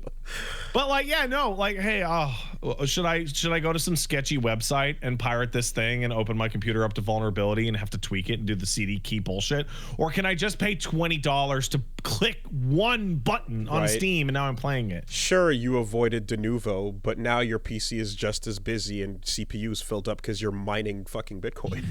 You know, like, yeah, it's exact. That's exactly it. He completely nailed it on the head there, which is why Steam fucking worked. You know, why are like pirate CD keygen music so like shit good? It's so cool. I think it's like basically it's like the only time. It seems like the only time they really communicate with the public is when they make these keygens and they make a cool fucking ASCII art text file or EDFO file. And so they want to be like, if you're only going to hear from us whenever something big drops, we want to leave an impression. Check out this sick ass music. Look at this cool logo. We had some artists and chiptunes people make it. And here's your game. Don't forget about us. Never forget. And then also, we have now fucking turned your computer into a giant Trojan fucking bloated ass device, and we have secured all of your I mean, shit, man. I mean, we're talking about Nintendo. I'm of the opinion that if Nintendo could get away with it, your fucking Nintendo Switch would explode in your hands the day the Switch 2 came out. One could argue that a ton of Dreamcast franchises and the love they have today would nowhere be anywhere close to what it would have been if the Dreamcast didn't have the absolute worst disk protection a console ever did. I would like you to explain that to people who don't know, because it makes me laugh every time. The Dreamcast had a system where the games were burnt to a proprietary GD-ROM. And what that was is a way of burning the data. So when you burn a CD, you burn from the middle outwards. What the Dreamcast did, people quickly discovered, was they burned from the outside in. It's the same data. That's ingenious. In the same order. It just reads it going the other way. But because the Dreamcast also features a CD player and you can play music and stuff, it's got to be able to read from front to back as well as back to front. So when you put the data in the opposite way, you can boot it and then it would play. So the entire proprietary nature of it really didn't do much the moment people figured out how to tell the Dreamcast to read this front to back instead of back to front. You couldn't put the Dreamcast disc into your CD tray because your computer wouldn't know how to read it back to front. But once someone did and then told the Dreamcast to read it the right way, you could just burn a normal CD and pop it in and you're good to go. It was the most basic shit ever. I think you didn't have to do anything to the Dreamcast. No. You literally didn't. That's the craziest part. There was nothing. There was no extra step. You didn't have to use a little plastic slide tool to drag the tray out. You didn't have to plug a thing into the back that would trick it. You just popped the CD in and it worked. You did, however, have to be worried that the laser would it would die out a little faster because it was reading in an unintentional way. So you would get that noise, and like with too much usage, the lens would start to be less receptive. However, that was fixable by going in and cleaning the lens and tweaking the potentiometer, which then I learned how to open up the Dreamcast. Are you telling me? Hence the woolly Dreamcast fucking repair shop. That the Dreamcast would be damaged by piracy, and it would bring down the life of its incredibly poorly made laser down from 3 years to 2.5 years. Possibly 2.5, yes. Like, and yeah, they had the boot. Like, I need to preface that, like, yeah, no, it would damage the laser, but that laser is the worst. You've had every Dreamcast you've ever used die on you. I've had many Dreamcasts. I've had many Dreamcasts, because I'm never going to be caught dead without an ability to play Third Strike. Fuck you. I better have that ready to go at all times. Yeah. So there were boot disks that initially were needed to boot up and then, have the Dreamcast read the data in the correct order. But eventually auto boots became a thing, and that was entirely circumvented. Only way to play Third Strike at home at the time. For quite a time, in fact. Yep. Which is how I learned to feel comfortable on the Dreamcast controller. I'm gonna leave that there. I'm not even gonna touch it today. All right. Well. Anyways. Yeah, Nintendo goes beyond stop pirating and just goes to stop playing. You know, I feel. You know what? Yeah, You know what? I think I'm going to do something brave, Wooly. I think I'm going to be cynical. Damn. I think Nintendo, one of the reasons they're specifically so anti-piracy is that if you were able to play all the Nintendo games ever made, you would discover that they have been remaking 20 games over and over and over since the early 90s. Also, in addition, you could also take a look at the collections of retro machines that have been put out, like the classics where you can boot up an old Nintendo Classic or a SNES Classic or whatever the fuck officially, and realize in many cases that the official software, the official hardware, has oftentimes an emulator on it that they downloaded themselves and used. Oh, it's always wildly hypocritical. There's always some shit where you're like, wait, you used the Game Boy emulator and then fucking tried to obfuscate the fact that that's what was running? You used actual Neo Geo ROMs when you sold Last Blade 2, the PC edition, to and various other SNK games on fucking PC. What? You know? I wonder. There's actual, like, literal. Yeah, anyway. The amount of times an emulator has been used officially is crazy. We have our own custom emulator for Super Nintendo games, and then we played Super Mario RPG on the Wii, and came away with the fucking realization that this is a really bad Super Nintendo emulator. Incredible. Like, it looks significantly worse than an emulator you could just grab in 2 seconds. You know, like the idea of, like, yeah. Anyway, just the idea of, like, fuck you, outlaw this thing, and then the next time we want to re-release this game, I guess we can't. Well, it's rules for thee, but not for me. I guess we can't re-release it because I was hoping one of these groups would figure this out for us and then we could sell it, but oh well. Anyways. I want the Switch 2 to come back and then fucking find Yuzu files in the Switch 2 for fucking backwards compatibility for Switch 1 games. And they don't even change the names of the files. It just has the same Yuzu logo and everything. there's a readme.txt in there somewhere. Yeah. Eyes out for the Pinkertons, man. They might be knocking. Anyways. All right. Anyways, what else is going on? Hey, everyone appreciates a little bit of shit getting fucked up every now and then. I do like that, but it depends. Yeah. I mean, talking about performance issues, you, I know, have been excitedly waiting for rollback to hit Dragon Ball FighterZ. Well, yeah. Good news. You know, I remember I tried the beta and I couldn't get it to work. I couldn't get into one match. Good news. Rollback for Dragon Ball FighterZ is out. It's here. And there are new features. There's new features? New features. Tell me about the new features. New features include the ability. You remember how the game was 3-on-3? Yeah. What if I told you you could make it 12-on-12? That's crazy. How? By trying to play a match, and when the game freaks out when you try to connect online with somebody and it copies your character over and over and has them T-posing on the screen, you thought you picked Krillin. Turns out you picked 12 Krillins. Oh, that's amazing. Oh, that's incredible. The rollback has been completely fucking borked on the release version of the Dragon Ball FighterZ update, which is wild and weird and dumb because, okay, Samurai Showdown did a rollback beta and it was really bad, but then the final version that came out worked.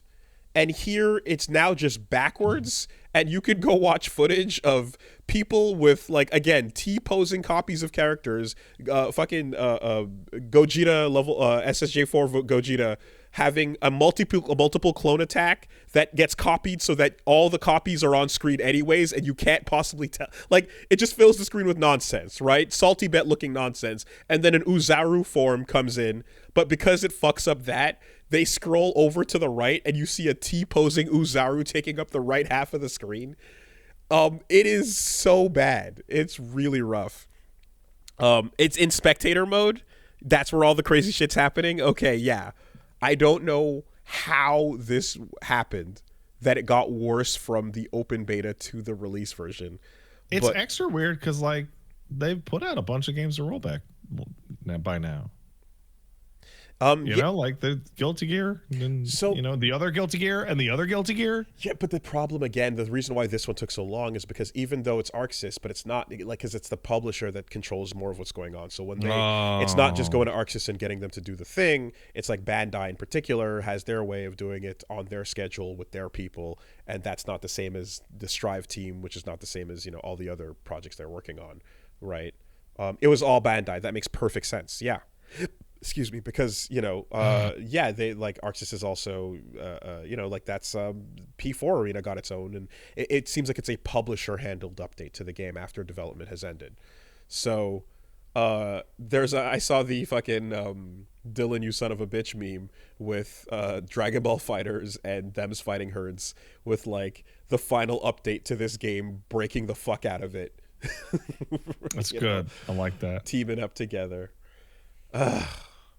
I mean, look, this hopefully, of course, you know, give it a week or two when they'll get on it. Hopefully, but it's just weird to go from a more stable state to a fucked up one, and also rollback, like, reference experts are now, like, the people have traded numbers. They're like every studio in Japan, every dev in Japan now has someone on a Rolodex that can run in and do the good rollback for them. So Bandai doing this on their own, taking this long and fucking it up, is completely them just ignoring what the rest of the fighting game community has been doing. Shit sucks. I was so excited for rollback in DBFZ, and now, like, all of my time, every time I've tried it, it just doesn't work. I don't know what the fuck happened. I can't get matches. I hope we got a quick fix around the way, but it took them this long, so I'm not crossing my fingers, or holding my breath, I should say. But that's not the only reason why I might hold my breath or not hold my breath. Yeah. Because if I want to smell the latest game scents, then I'm going to need to start inhaling, and you too should get your game scent hooked up so that your sophisticated AI scent release can match the gameplay and give you the smells of gunfire, explosions. Have you seen anyone try this thing? I've seen Gerstmann trying it. I saw Gerstmann, and he's like, my whole fucking house smells like shit now. So, game scent AI, which, God, just the buzz term that is that word now, right? It is. That is anything. Game Shark AI, like, fucking just throw the word AI in there. It's gonna, like, that's what stupid investors are gonna lean heavily into. There's a peripheral that you put in your house, and it basically has fucking vape oils in a dispenser. And it has it's literally a high-powered vape machine. and it detects audio from your game, and it'll recognize what the audio is and then find an associated scent to spray into your house. So yes, the flavors that have been announced with the default package include gunfire, explosions, racing, storm, and forest. And then DLC scents will include napalm, ocean, golf course, and human exertion. Whatever the fuck that means. I don't like that. Yeah, so why? I mean, why stop at napalm and human exertion? Why not go straight to Willy Pete and burning flesh? You know, it's particularly hilarious because so Gersman reviews it and does his whole bit. And, like, there's a thing where they're like, hey, you might be worried about the fact that your house is going to smell like shit after you spray it up with all this garbage. So here's a cleansing scent. Don't you worry. There's a neutralizer. There's an air neutralizer. And it'll make it as if once you're done, your whole house is back to normal, even a little bit more fresh. And the neutralizer sprays out afterwards, and it's the worst one. It's a cotton candy flavored vape oil. Man, like, I feel like it's been like probably my entire life there's been some sort of like attempt to break into the smell market, whether it was scent stories that were like sold at the pharmacy, and various other like smell based companies trying to get into tech smell, and it just nobody wants to smell anything, man. It's so funny. It will never because work. I'm just thinking if I tried this device, I would get so sick I might like retch until I passed out. Like this scented oil thing gives me like migraines that make me barf because it's so intense, and like this thing would probably try and kill me. The smell market needs to fucking like they keep trying, man. Yeah, there's always that thing you have with all kinds of perfumes and artificial. As far as allergies go, I'll take this over peanuts. Sure, but the synthetic version of all of these things is going to be exactly that. It's the shit that they spray at you when you walk through the bay.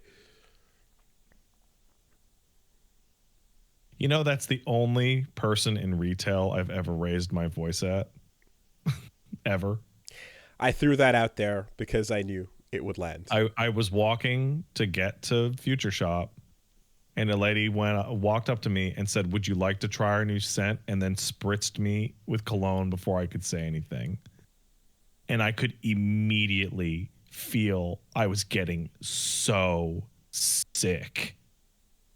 And I just lost it. I'm like, you don't fucking do that to people. I'm going to be sick all day now. And the problem is that her job description is to do that to people because that's what they decided is their way of hooking you in. Yeah.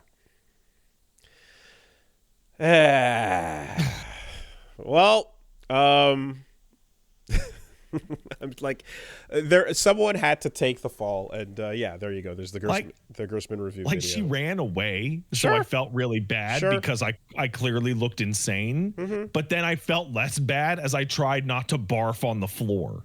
I mean, look, you walked through the grocery store and someone said, "Would you like a peanut?" and then shoved it in your mouth. Yeah, like that's. Would you try our new wall? Writhing in shock on the floor, I'm yelling, "Try our new fucking barbecue flavored peanuts!" Yeah, like what? What the fuck are you supposed to say, man? All right. Anyway, Geez, dramatic much? It was just a legume. It was just shellfish. Like, bro, I have accidentally gotten. Enjoy shellfish straight in the mouth. Okay, Wooly, I know that this happened to you, and I know this happened to most people. I would go out for dinner with a group of friends, and I had one guy and one girl, and they always said the same thing. They said, hey, waiter, does this have seafood in it? We will both die if we eat seafood. No seafood at all. No, absolutely no seafood. Absolutely no seafood. And then it would show up and there'd be like fucking shrimp on top of it. Or they'd be like, I'm nervous. Can you take a bite? And you take a bite and you're like, there's definitely fucking seafood in this thing. I lived with Min. Oh, that's right. You did. That's yeah. Dude, like, I feel so bad because at this point, like, he goes out of his way every time you're out anywhere where he goes out of his way to be like, okay, I don't want to be an asshole. I really need you to know I have these allergies. Can you please confirm, that that this is the case and this is okay? If not, I'll figure it out. Like, just does the whole thing, has it laid out, and it comes back fucked up anyway. Every time.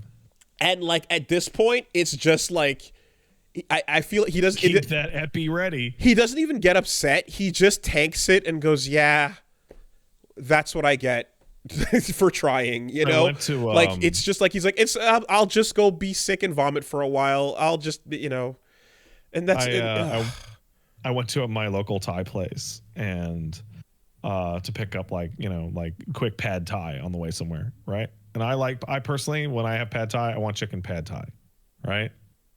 So I'm eating the chicken pad Thai, and I look down, and it's full of fucking shrimp. Like they threw extra shrimp in there because they like me, and I'm like, well, I appreciate that, except I could have died. Yeah, if I was allergic to fucking seafood. Yeah, no, exactly, yeah, yeah. So I'm honestly really like, I'm lucky that I'm just like I don't feel sick if I eat eggs. I just don't want them, so I can like pick them off of the things whenever they come and ignore. Like literally this weekend when I got like an avocado toast with the egg, and I'm like, hey, can you not do the egg? And they're like, yeah, yeah, sure. That's a preference. I don't think you're actually allergic. No, it's like I'm not allergic to pickles, but I am going to take my whole sandwich apart and pull all the pickles out because I'm a baby. Same thing. There's a couple foods like that where I'm just like, yeah, exactly. So fortunately not the case, but it is when someone takes you and goes, hey, I actually really want you to, like, can you make sure, please, and to not have that little extra step of like, yeah. Anyways, if you haven't been paying attention, the updates and strides that have been made in the Bomb Rush Cyberfunk modding community have now made it so that you can customize stages and characters entirely. So, cool. So someone has basically turned it into Sonic Heroes. And there is a wild-ass mod. Why? So that you can do what this clip shows you by Devil Artemis X. I don't like Sonic Heroes. Well, if you want to Sonic Heroes while you Bomb Rush Cyberfunk, you can do both as you jet set Sonic through that world and grind and run and flip and do all that. It's literally all together. Super fucking sick. I don't know how to describe this because this mod is obviously, I'm watching the video Wooly sent me. This is obviously very impressive, but I feel like I can see the engine about to explode. Yeah. No, the draw distance is not meant for you to be that high above the city, for sure. Sure. It works and it seems like it runs well, but like the game is like being held together with like tape and string. And it's also a multiplayer build, so you see a second per layers grinding down on the level right next to Sonic in it. But they're pushing it to the max, but I'm sure someone's like working on it. And yes, that is kind of the appeal though, is the mod of your giant Sonic fucking fan game being duct tape and string together on Bomb Rush. Looks fucking sick. And hey, looks really impressive. It does. Meanwhile, what's happening over at Sonic Team? Well, according to an interview with the Sonic Frontiers devs, they were in a state of crisis at one point, and they said the game's success was pivotal for the series. The quote is, if we fail here, there will be no chance. So it's just there's been a bunch of wild stories about like the make or break aspect of like Sonic Frontiers and everyone being like, we don't understand what is happening with this franchise. We have to fix it. We have to fucking fix it. It was a desperate attempt. I don't understand any of this at all. The way Sonic Team has acted. Fuck it. Sonic Team's biggest mistake, despite being a competent team, is that they absolutely fucking refuse to use any lessons from the last game in the next game. Iteration is not allowed. Sonic can run and jump and fly, whatever, but every fucking game is completely different, and it's always kind of like mediocre ideas implemented okay instead of work. Like, fuck. While trying to service two different fandoms of the new Sonic and the old Sonic and the new Sonic. Yeah. Yeah. And then they go, oh, well, we don't know what to do with Sonic. What if we spent like a full development cycle on one game? Oh, people like it? I don't understand. It's almost like we worked for an extra year on it and it was good. So that, but more than just that time though, it was a culmination of all of those failures and not understanding why into a desperate pressure cooker moment of, we cannot make a bad Sonic game this time. It has to be good. like it's dire. It's more dire than ever. And get it.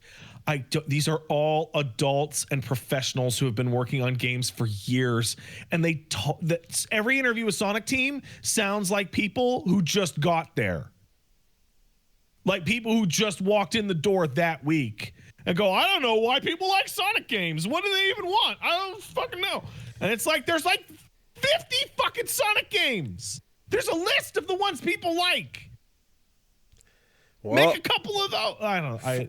Fortunately, Frontiers includes that list, and, you know, Crisis was averted, but just them coming out to basically talk about how hard the whole team was sweating while they were doing it is just like, man, it doesn't have to be this way, guys. It's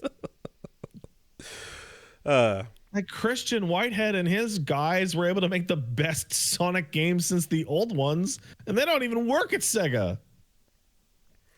Well, we can now focus on the movie franchise, so that's true. Yeah, it's all good. Speaking of mascots, while they were able to handle the crisis, it seems that Toys for Bob will probably not be making any more mascot Spyro or Crash. However, they managed to go independent and potentially dodge further annihilation that is going through the industry right now. However, alongside that announcement has been the exploring a possibility of a partnership with the new studio and Microsoft bit. So, hey, they get their independence. They get to leave. I can't. I fucking can't, dude. Like, it's like crawling out of the quicksand only to put a gun in your mouth. In the same announcement. Why are they leaving, Jeff? Why are they leaving? Yeah. Yeah. Hey. They're it's whatever you can do to survive, I suppose, and that was the proposal. And then I guess with that comes no more them working on the titles that everybody loves them for, right? I guess so. Have they been entirely behind all the Crash and Spyro stuff? I believe so, yeah. Yeah, okay. So that's what they're doing. And then at the same time, Saber Interactive, who were working on KOTOR remake, are leaving Embracer and basically salvaging themselves in a $500 million deal to become privately owned.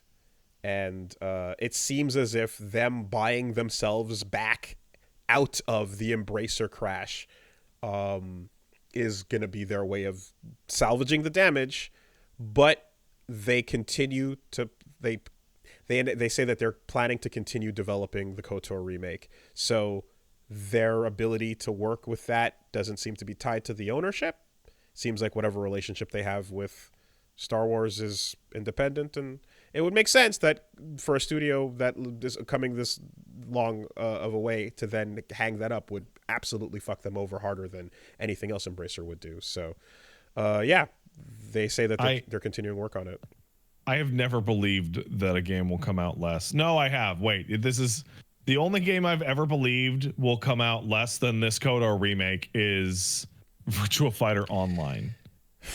I remember watching. I've described it. I watched the trailer for Virtua Fighter Online and went, "That's not real. That's not coming out." And sure enough, it didn't. Shenmue Online.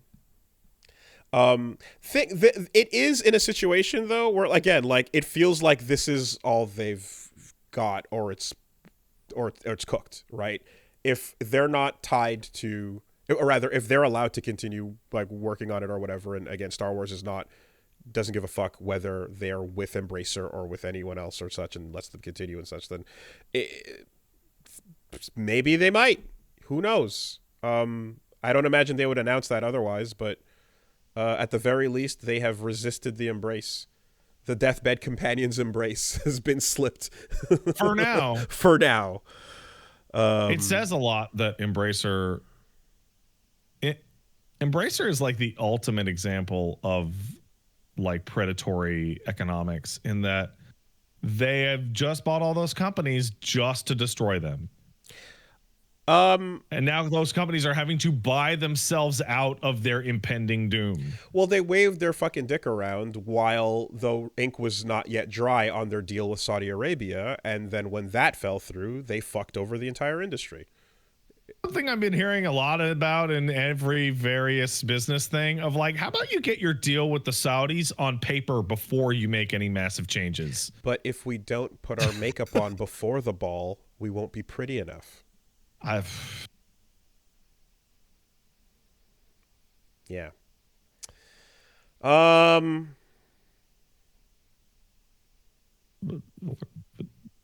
Fighter's coming, right? Uh-huh. Sure thing, bud. It's, you know where Virtua Fighter is, right? In fact, it's right back here behind the. It's out back behind the farm. But it's online and esports focused. We got Virtua Fighter right here out in the backyard behind the farm. Come with me. It has new characters with the modern art style and character artists. Can you see it, Pat? It's right there, right in between those trees in the distance. Do you see it? Look behind you. It's right. It is a reboot of the Virtua Fighter series in development by current Virtua Fighter staff and focuses on major platforms with crossplay and rollback, right? For sure thing. For sure thing, buddy. Absolutely. Right over there. If you look real close, you can see it. Oh, wow. It's got everybody in it. It's got all the returning characters, and then there's a couple of new ones, too. Dude, every Virtua Fighter game has all returning characters. Tell that to fucking Sumo Man. He's in there. He's in 5. When did they ditch him? Was it 4? There was 4 that they ditched him, right? Because he was only gone for 4. Because they couldn't figure out how to fucking get the grabs working. Yeah. Apparently, the reason why 3TB was the re-release in the arcade. Bro, 3TB is the fucking Virtua Fighter game. The worst shit ever. Wealth. Yeah. It's the Infinite Wealth one. So that's because they did all the others, and they eventually had to get around to that one, the least liked, after all this time. Anyway. Dude, I hate 3TB so much, dude. Oh, I hate it. Asymmetrical stages. What a brilliant fucking idea. Anyways. I hope that Virtua Fighter rumor is real. Yep, it's right there between the trees. And you know Actually, what? You know what though? There is you know when you hear like a leak list or rumor and you're like, I don't know about this. There is one part of it that, if true, does seem legitimate, which is this title has been restarted many times since 2021. See, now, Pat, this is where you point out to me that apparently there is a Titanfall 3 spinoff right in the trees over there, right next to Virtua Fighter, actually, right back in. Didn't they just cancel a Titanfall spinoff like last week? this week in I put my hands on the stove and nothing hurts anymore.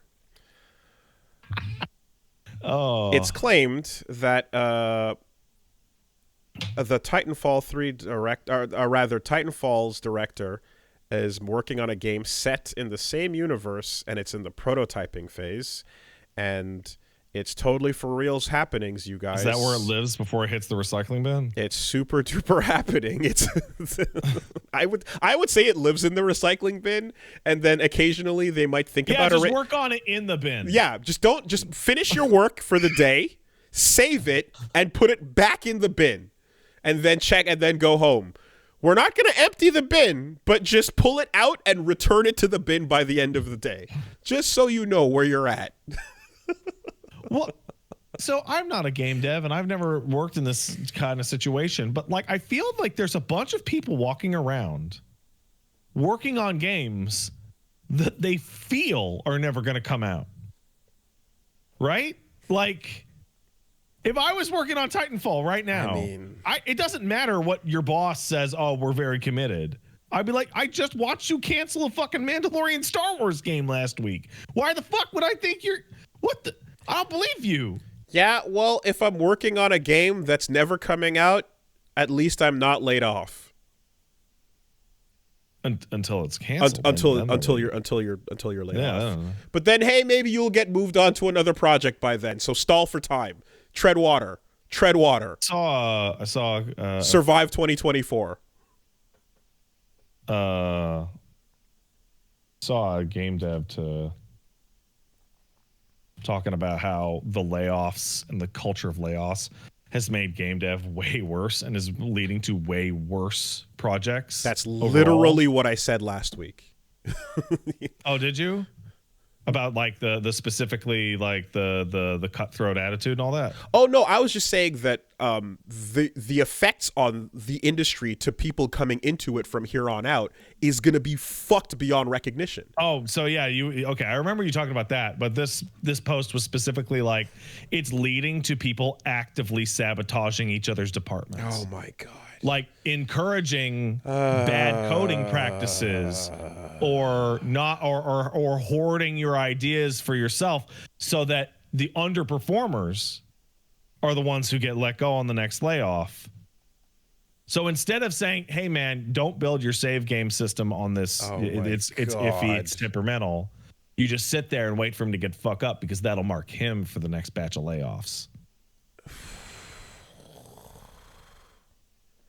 That fucking sucks, man. Yeah. It's getting cutthroat. Yeah. Like, why help out your coworkers? They're now competitors.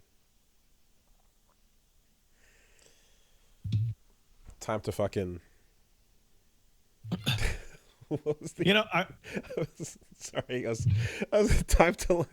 What was it? Slip fucking estrogen in the workout water to make... Oh.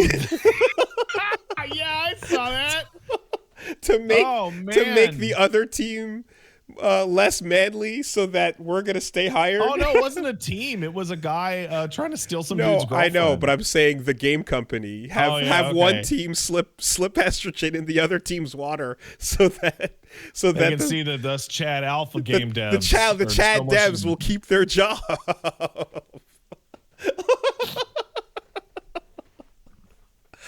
Oh.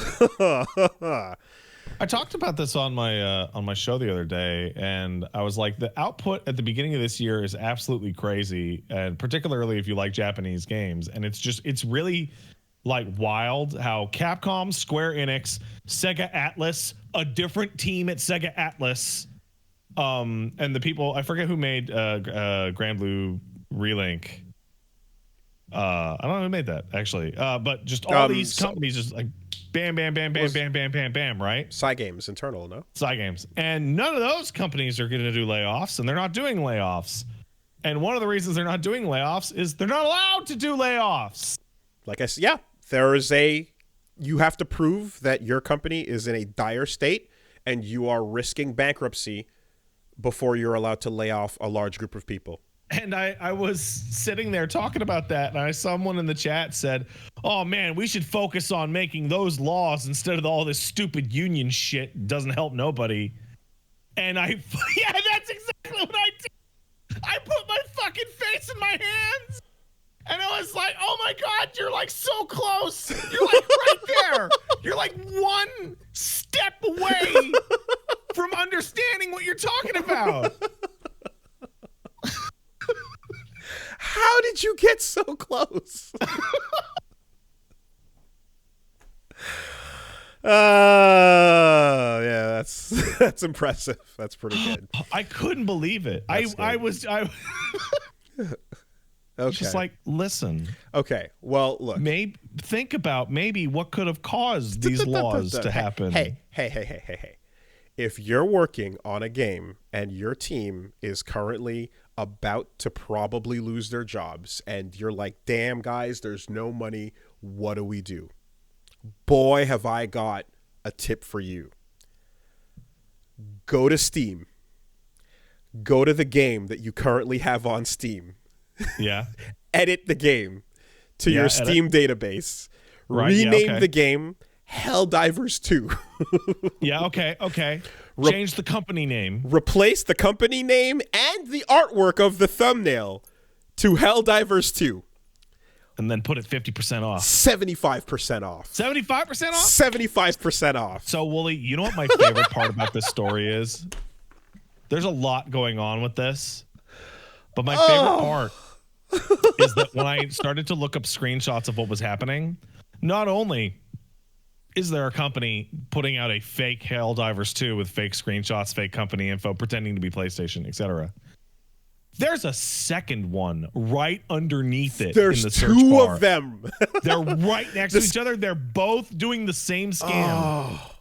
20,000 IQ. Just transcendent.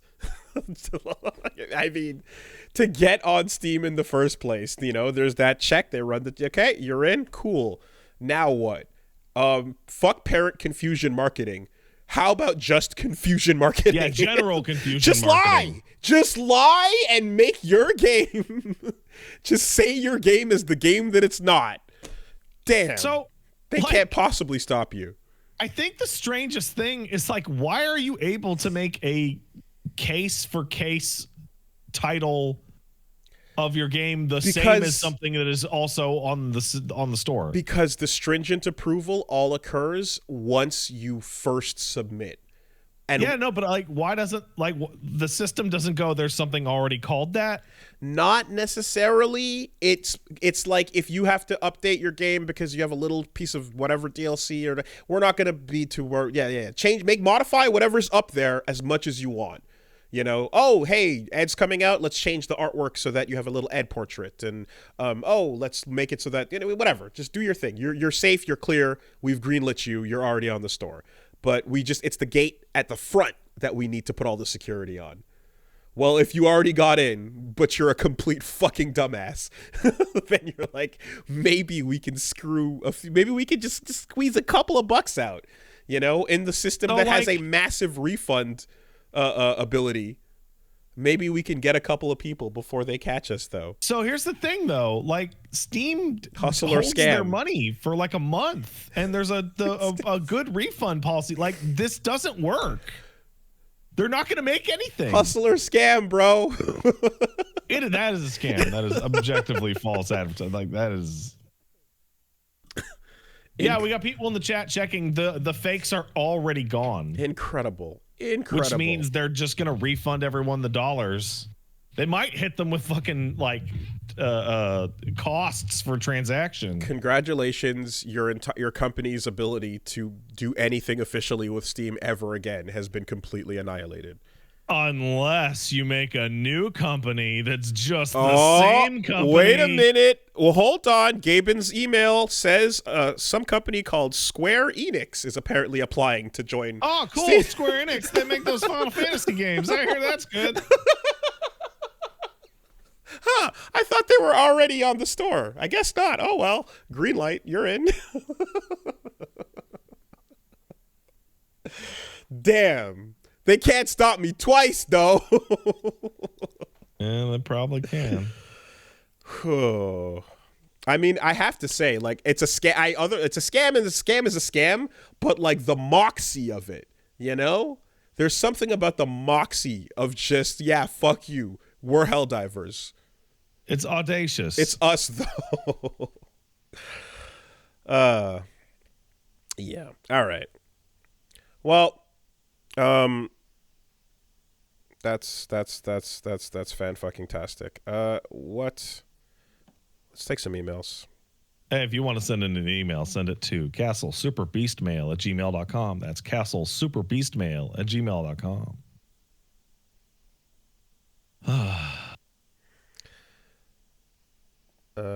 We got one coming in from Sebastian. Is there a moment in a game where you immediately realized or highly suspected, oh, this is when the money ran out, or this is when time ran out in development? For example, in Bloodstained, Ritual of the Night, there's a late game area called the Den of Behemoths, where literally it's just a copy and paste of the second area of the game, but everything is 5 times larger, including enemies, and the boss of the area isn't thematically connected in any way, unlike most bosses in the game. My favorite PlayStation 1 RPG is Xenogears. Ah, yes. There you go. All right. And it's say less, fam. Yeah. It's so much this exact example that when Hi-Fi Rush also had to cut a level for time, they decided to throw that Xenogears reference in there.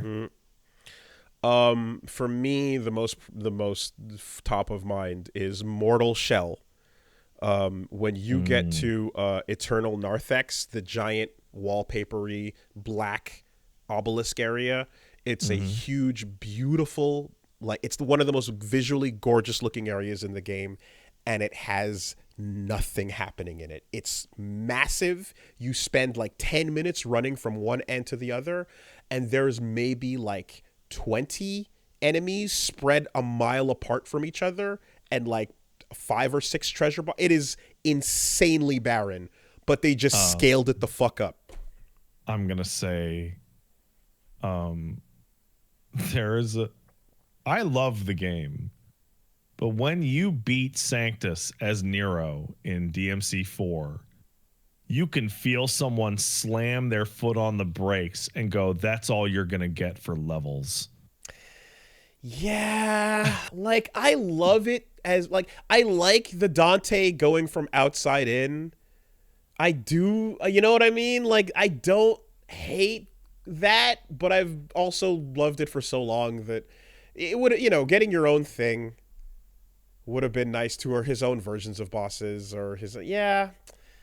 I don't know. It doesn't bother me as much, I suppose. It is a it's a budget, but it is a budget. No, it is a budget break. It is a budget break. But I like people are in the chat are saying Lost Izalith, and boy, are they right. Dinosaur asses, as far as the it's eye like, can see. oh wow, you guys had like 10 minutes to finish this level, huh? Yeah. Wow. Yeah. Like Dark Souls is an incredible, like, important game and like an all-time classic, but after you leave Anor Londo, like, the quality just dips. I mean, I can defend the Duke's Archives. Oh, I like the Duke's It's Archive. a library. The Duke's Archive is the best of the remaining areas. Yeah, it's super different from everything so far, you know. And the Tomb of the Giants has an interesting gimmick. But then you start falling off a cliff. Yeah, that happens a lot with games, especially since, like, the ending is the part people are least likely to see. The thing about Mortal Shell that's so infuriating, though, about that particular part is that, imagine if, so what you just described is what? You get to Anor Londo, you get the payoff, and then everything after that starts to slowly drop, right? Yeah. Imagine and if then you to Izalith and you're like, oh, this is the moment. Right. Imagine if you get to Anor Londo and that's when it drops. Like, it's the most beautiful area in the game, and it's immediately nothing. Like, people are saying KOTOR 2, and I don't think that's correct at all. I think you start up KOTOR 2 and you're like, oh, where? There's chunks missing out. KOTOR 2 is like a 5-star meal that gets to your plate with like a big bite out of your steak.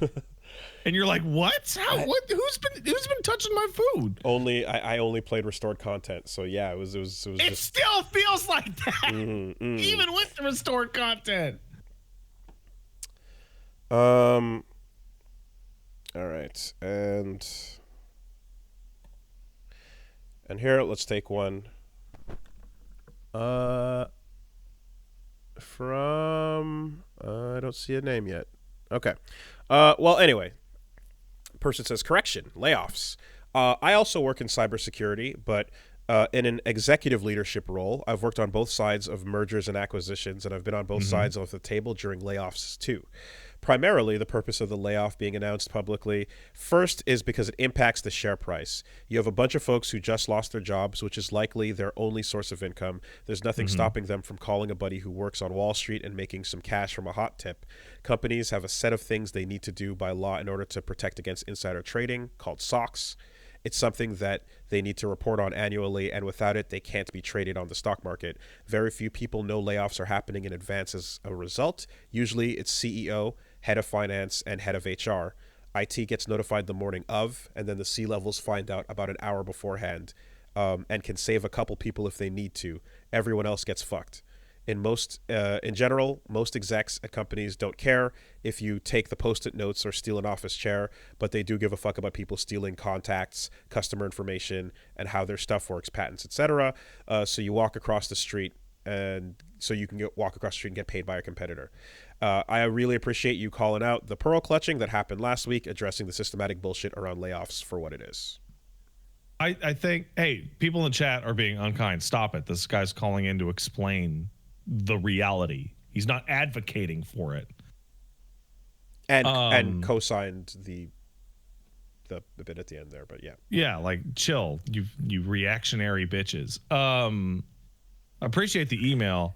Though part of that I had never even considered about how depressing is that hidden in there was like, well, we have to lay them off in a huge bang so they can't sell their stock and actually get something out of the layoff. Actually hurt the company. Like we need to make sure that when we lay them off, they can't benefit from it even in the smallest way, because that would technically be a crime. Well, give it a minute and then they can sell when it means less, on the way out, of course. But yeah, in the moment of beforehand. There you go. Yeah, all right. Smells like bullshit. Extremely believable.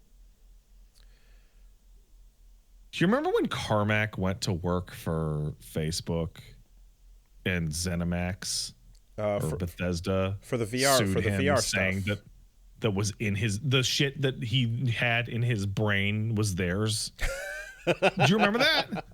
Oh my god, I feel that I that is ringing a bell. Wow. Yeah. They were like, you worked at Bethesda. Well, he didn't. He worked at id, which was owned by Bethesda. And you learned property and invented new technologies while you worked for us. Therefore, we own your ideas inside your own head that you didn't even use here. Are you thinking about... Okay, fuck emulation. Are you thinking about a game from your childhood right now? How fucking dare you? I own that idea. How fucking dare you, says Nintendo. By the way, there's people in here that are talking about how they own the ideas in your head.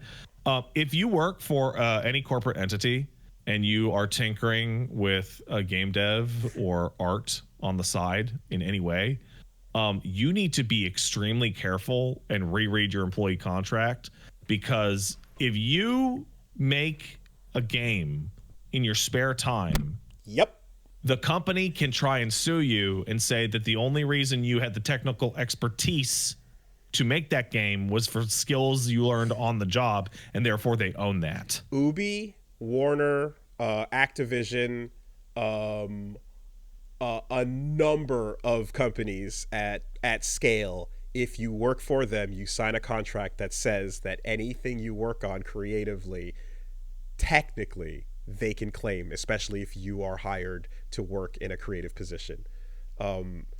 The idea of we're protecting our ideas from leaking out, that the stuff you develop here, we don't want you putting it over here, is also if we want to, we can say, no, you did this while you're supposed to be, your brain is exclusively supposed to be working for us during this period of time.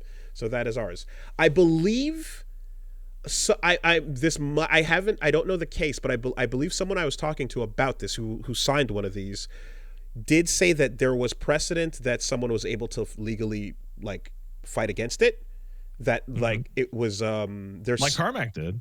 Yeah. I mean, there's precedent that can be pointed to that says like, fuck you, this is sufficiently separate from the work that I do for you over here, and they were in, so like it's not as cut and dry as like we legitimately do win the case if we bring that to you.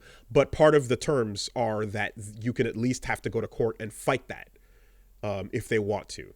And a lot of people don't have the resources to go to court and fight a big old company for multiple years. I mean, that's the bullying of it, right? Is just proving that you're not proving that you're innocent costs time and money that you can't fucking keep up with. Hence, you settle, like probably Yuzu did, to something, as opposed to the full amount of that plus whatever other life-ruining payments would occur and costs would occur once the legal team has to keep defending it over the course of years. Cool. So if if you are in the situation, before you do anything, talk to a lawyer about it and see what you're protected by. And I mean, also maybe don't work on any video games while you're working for a company that has these kinds of contracts. Don't have any thoughts. Maybe once you quit or get fired, start working on a new game that day and miraculously make years of progress in the span of 2 months. Because you're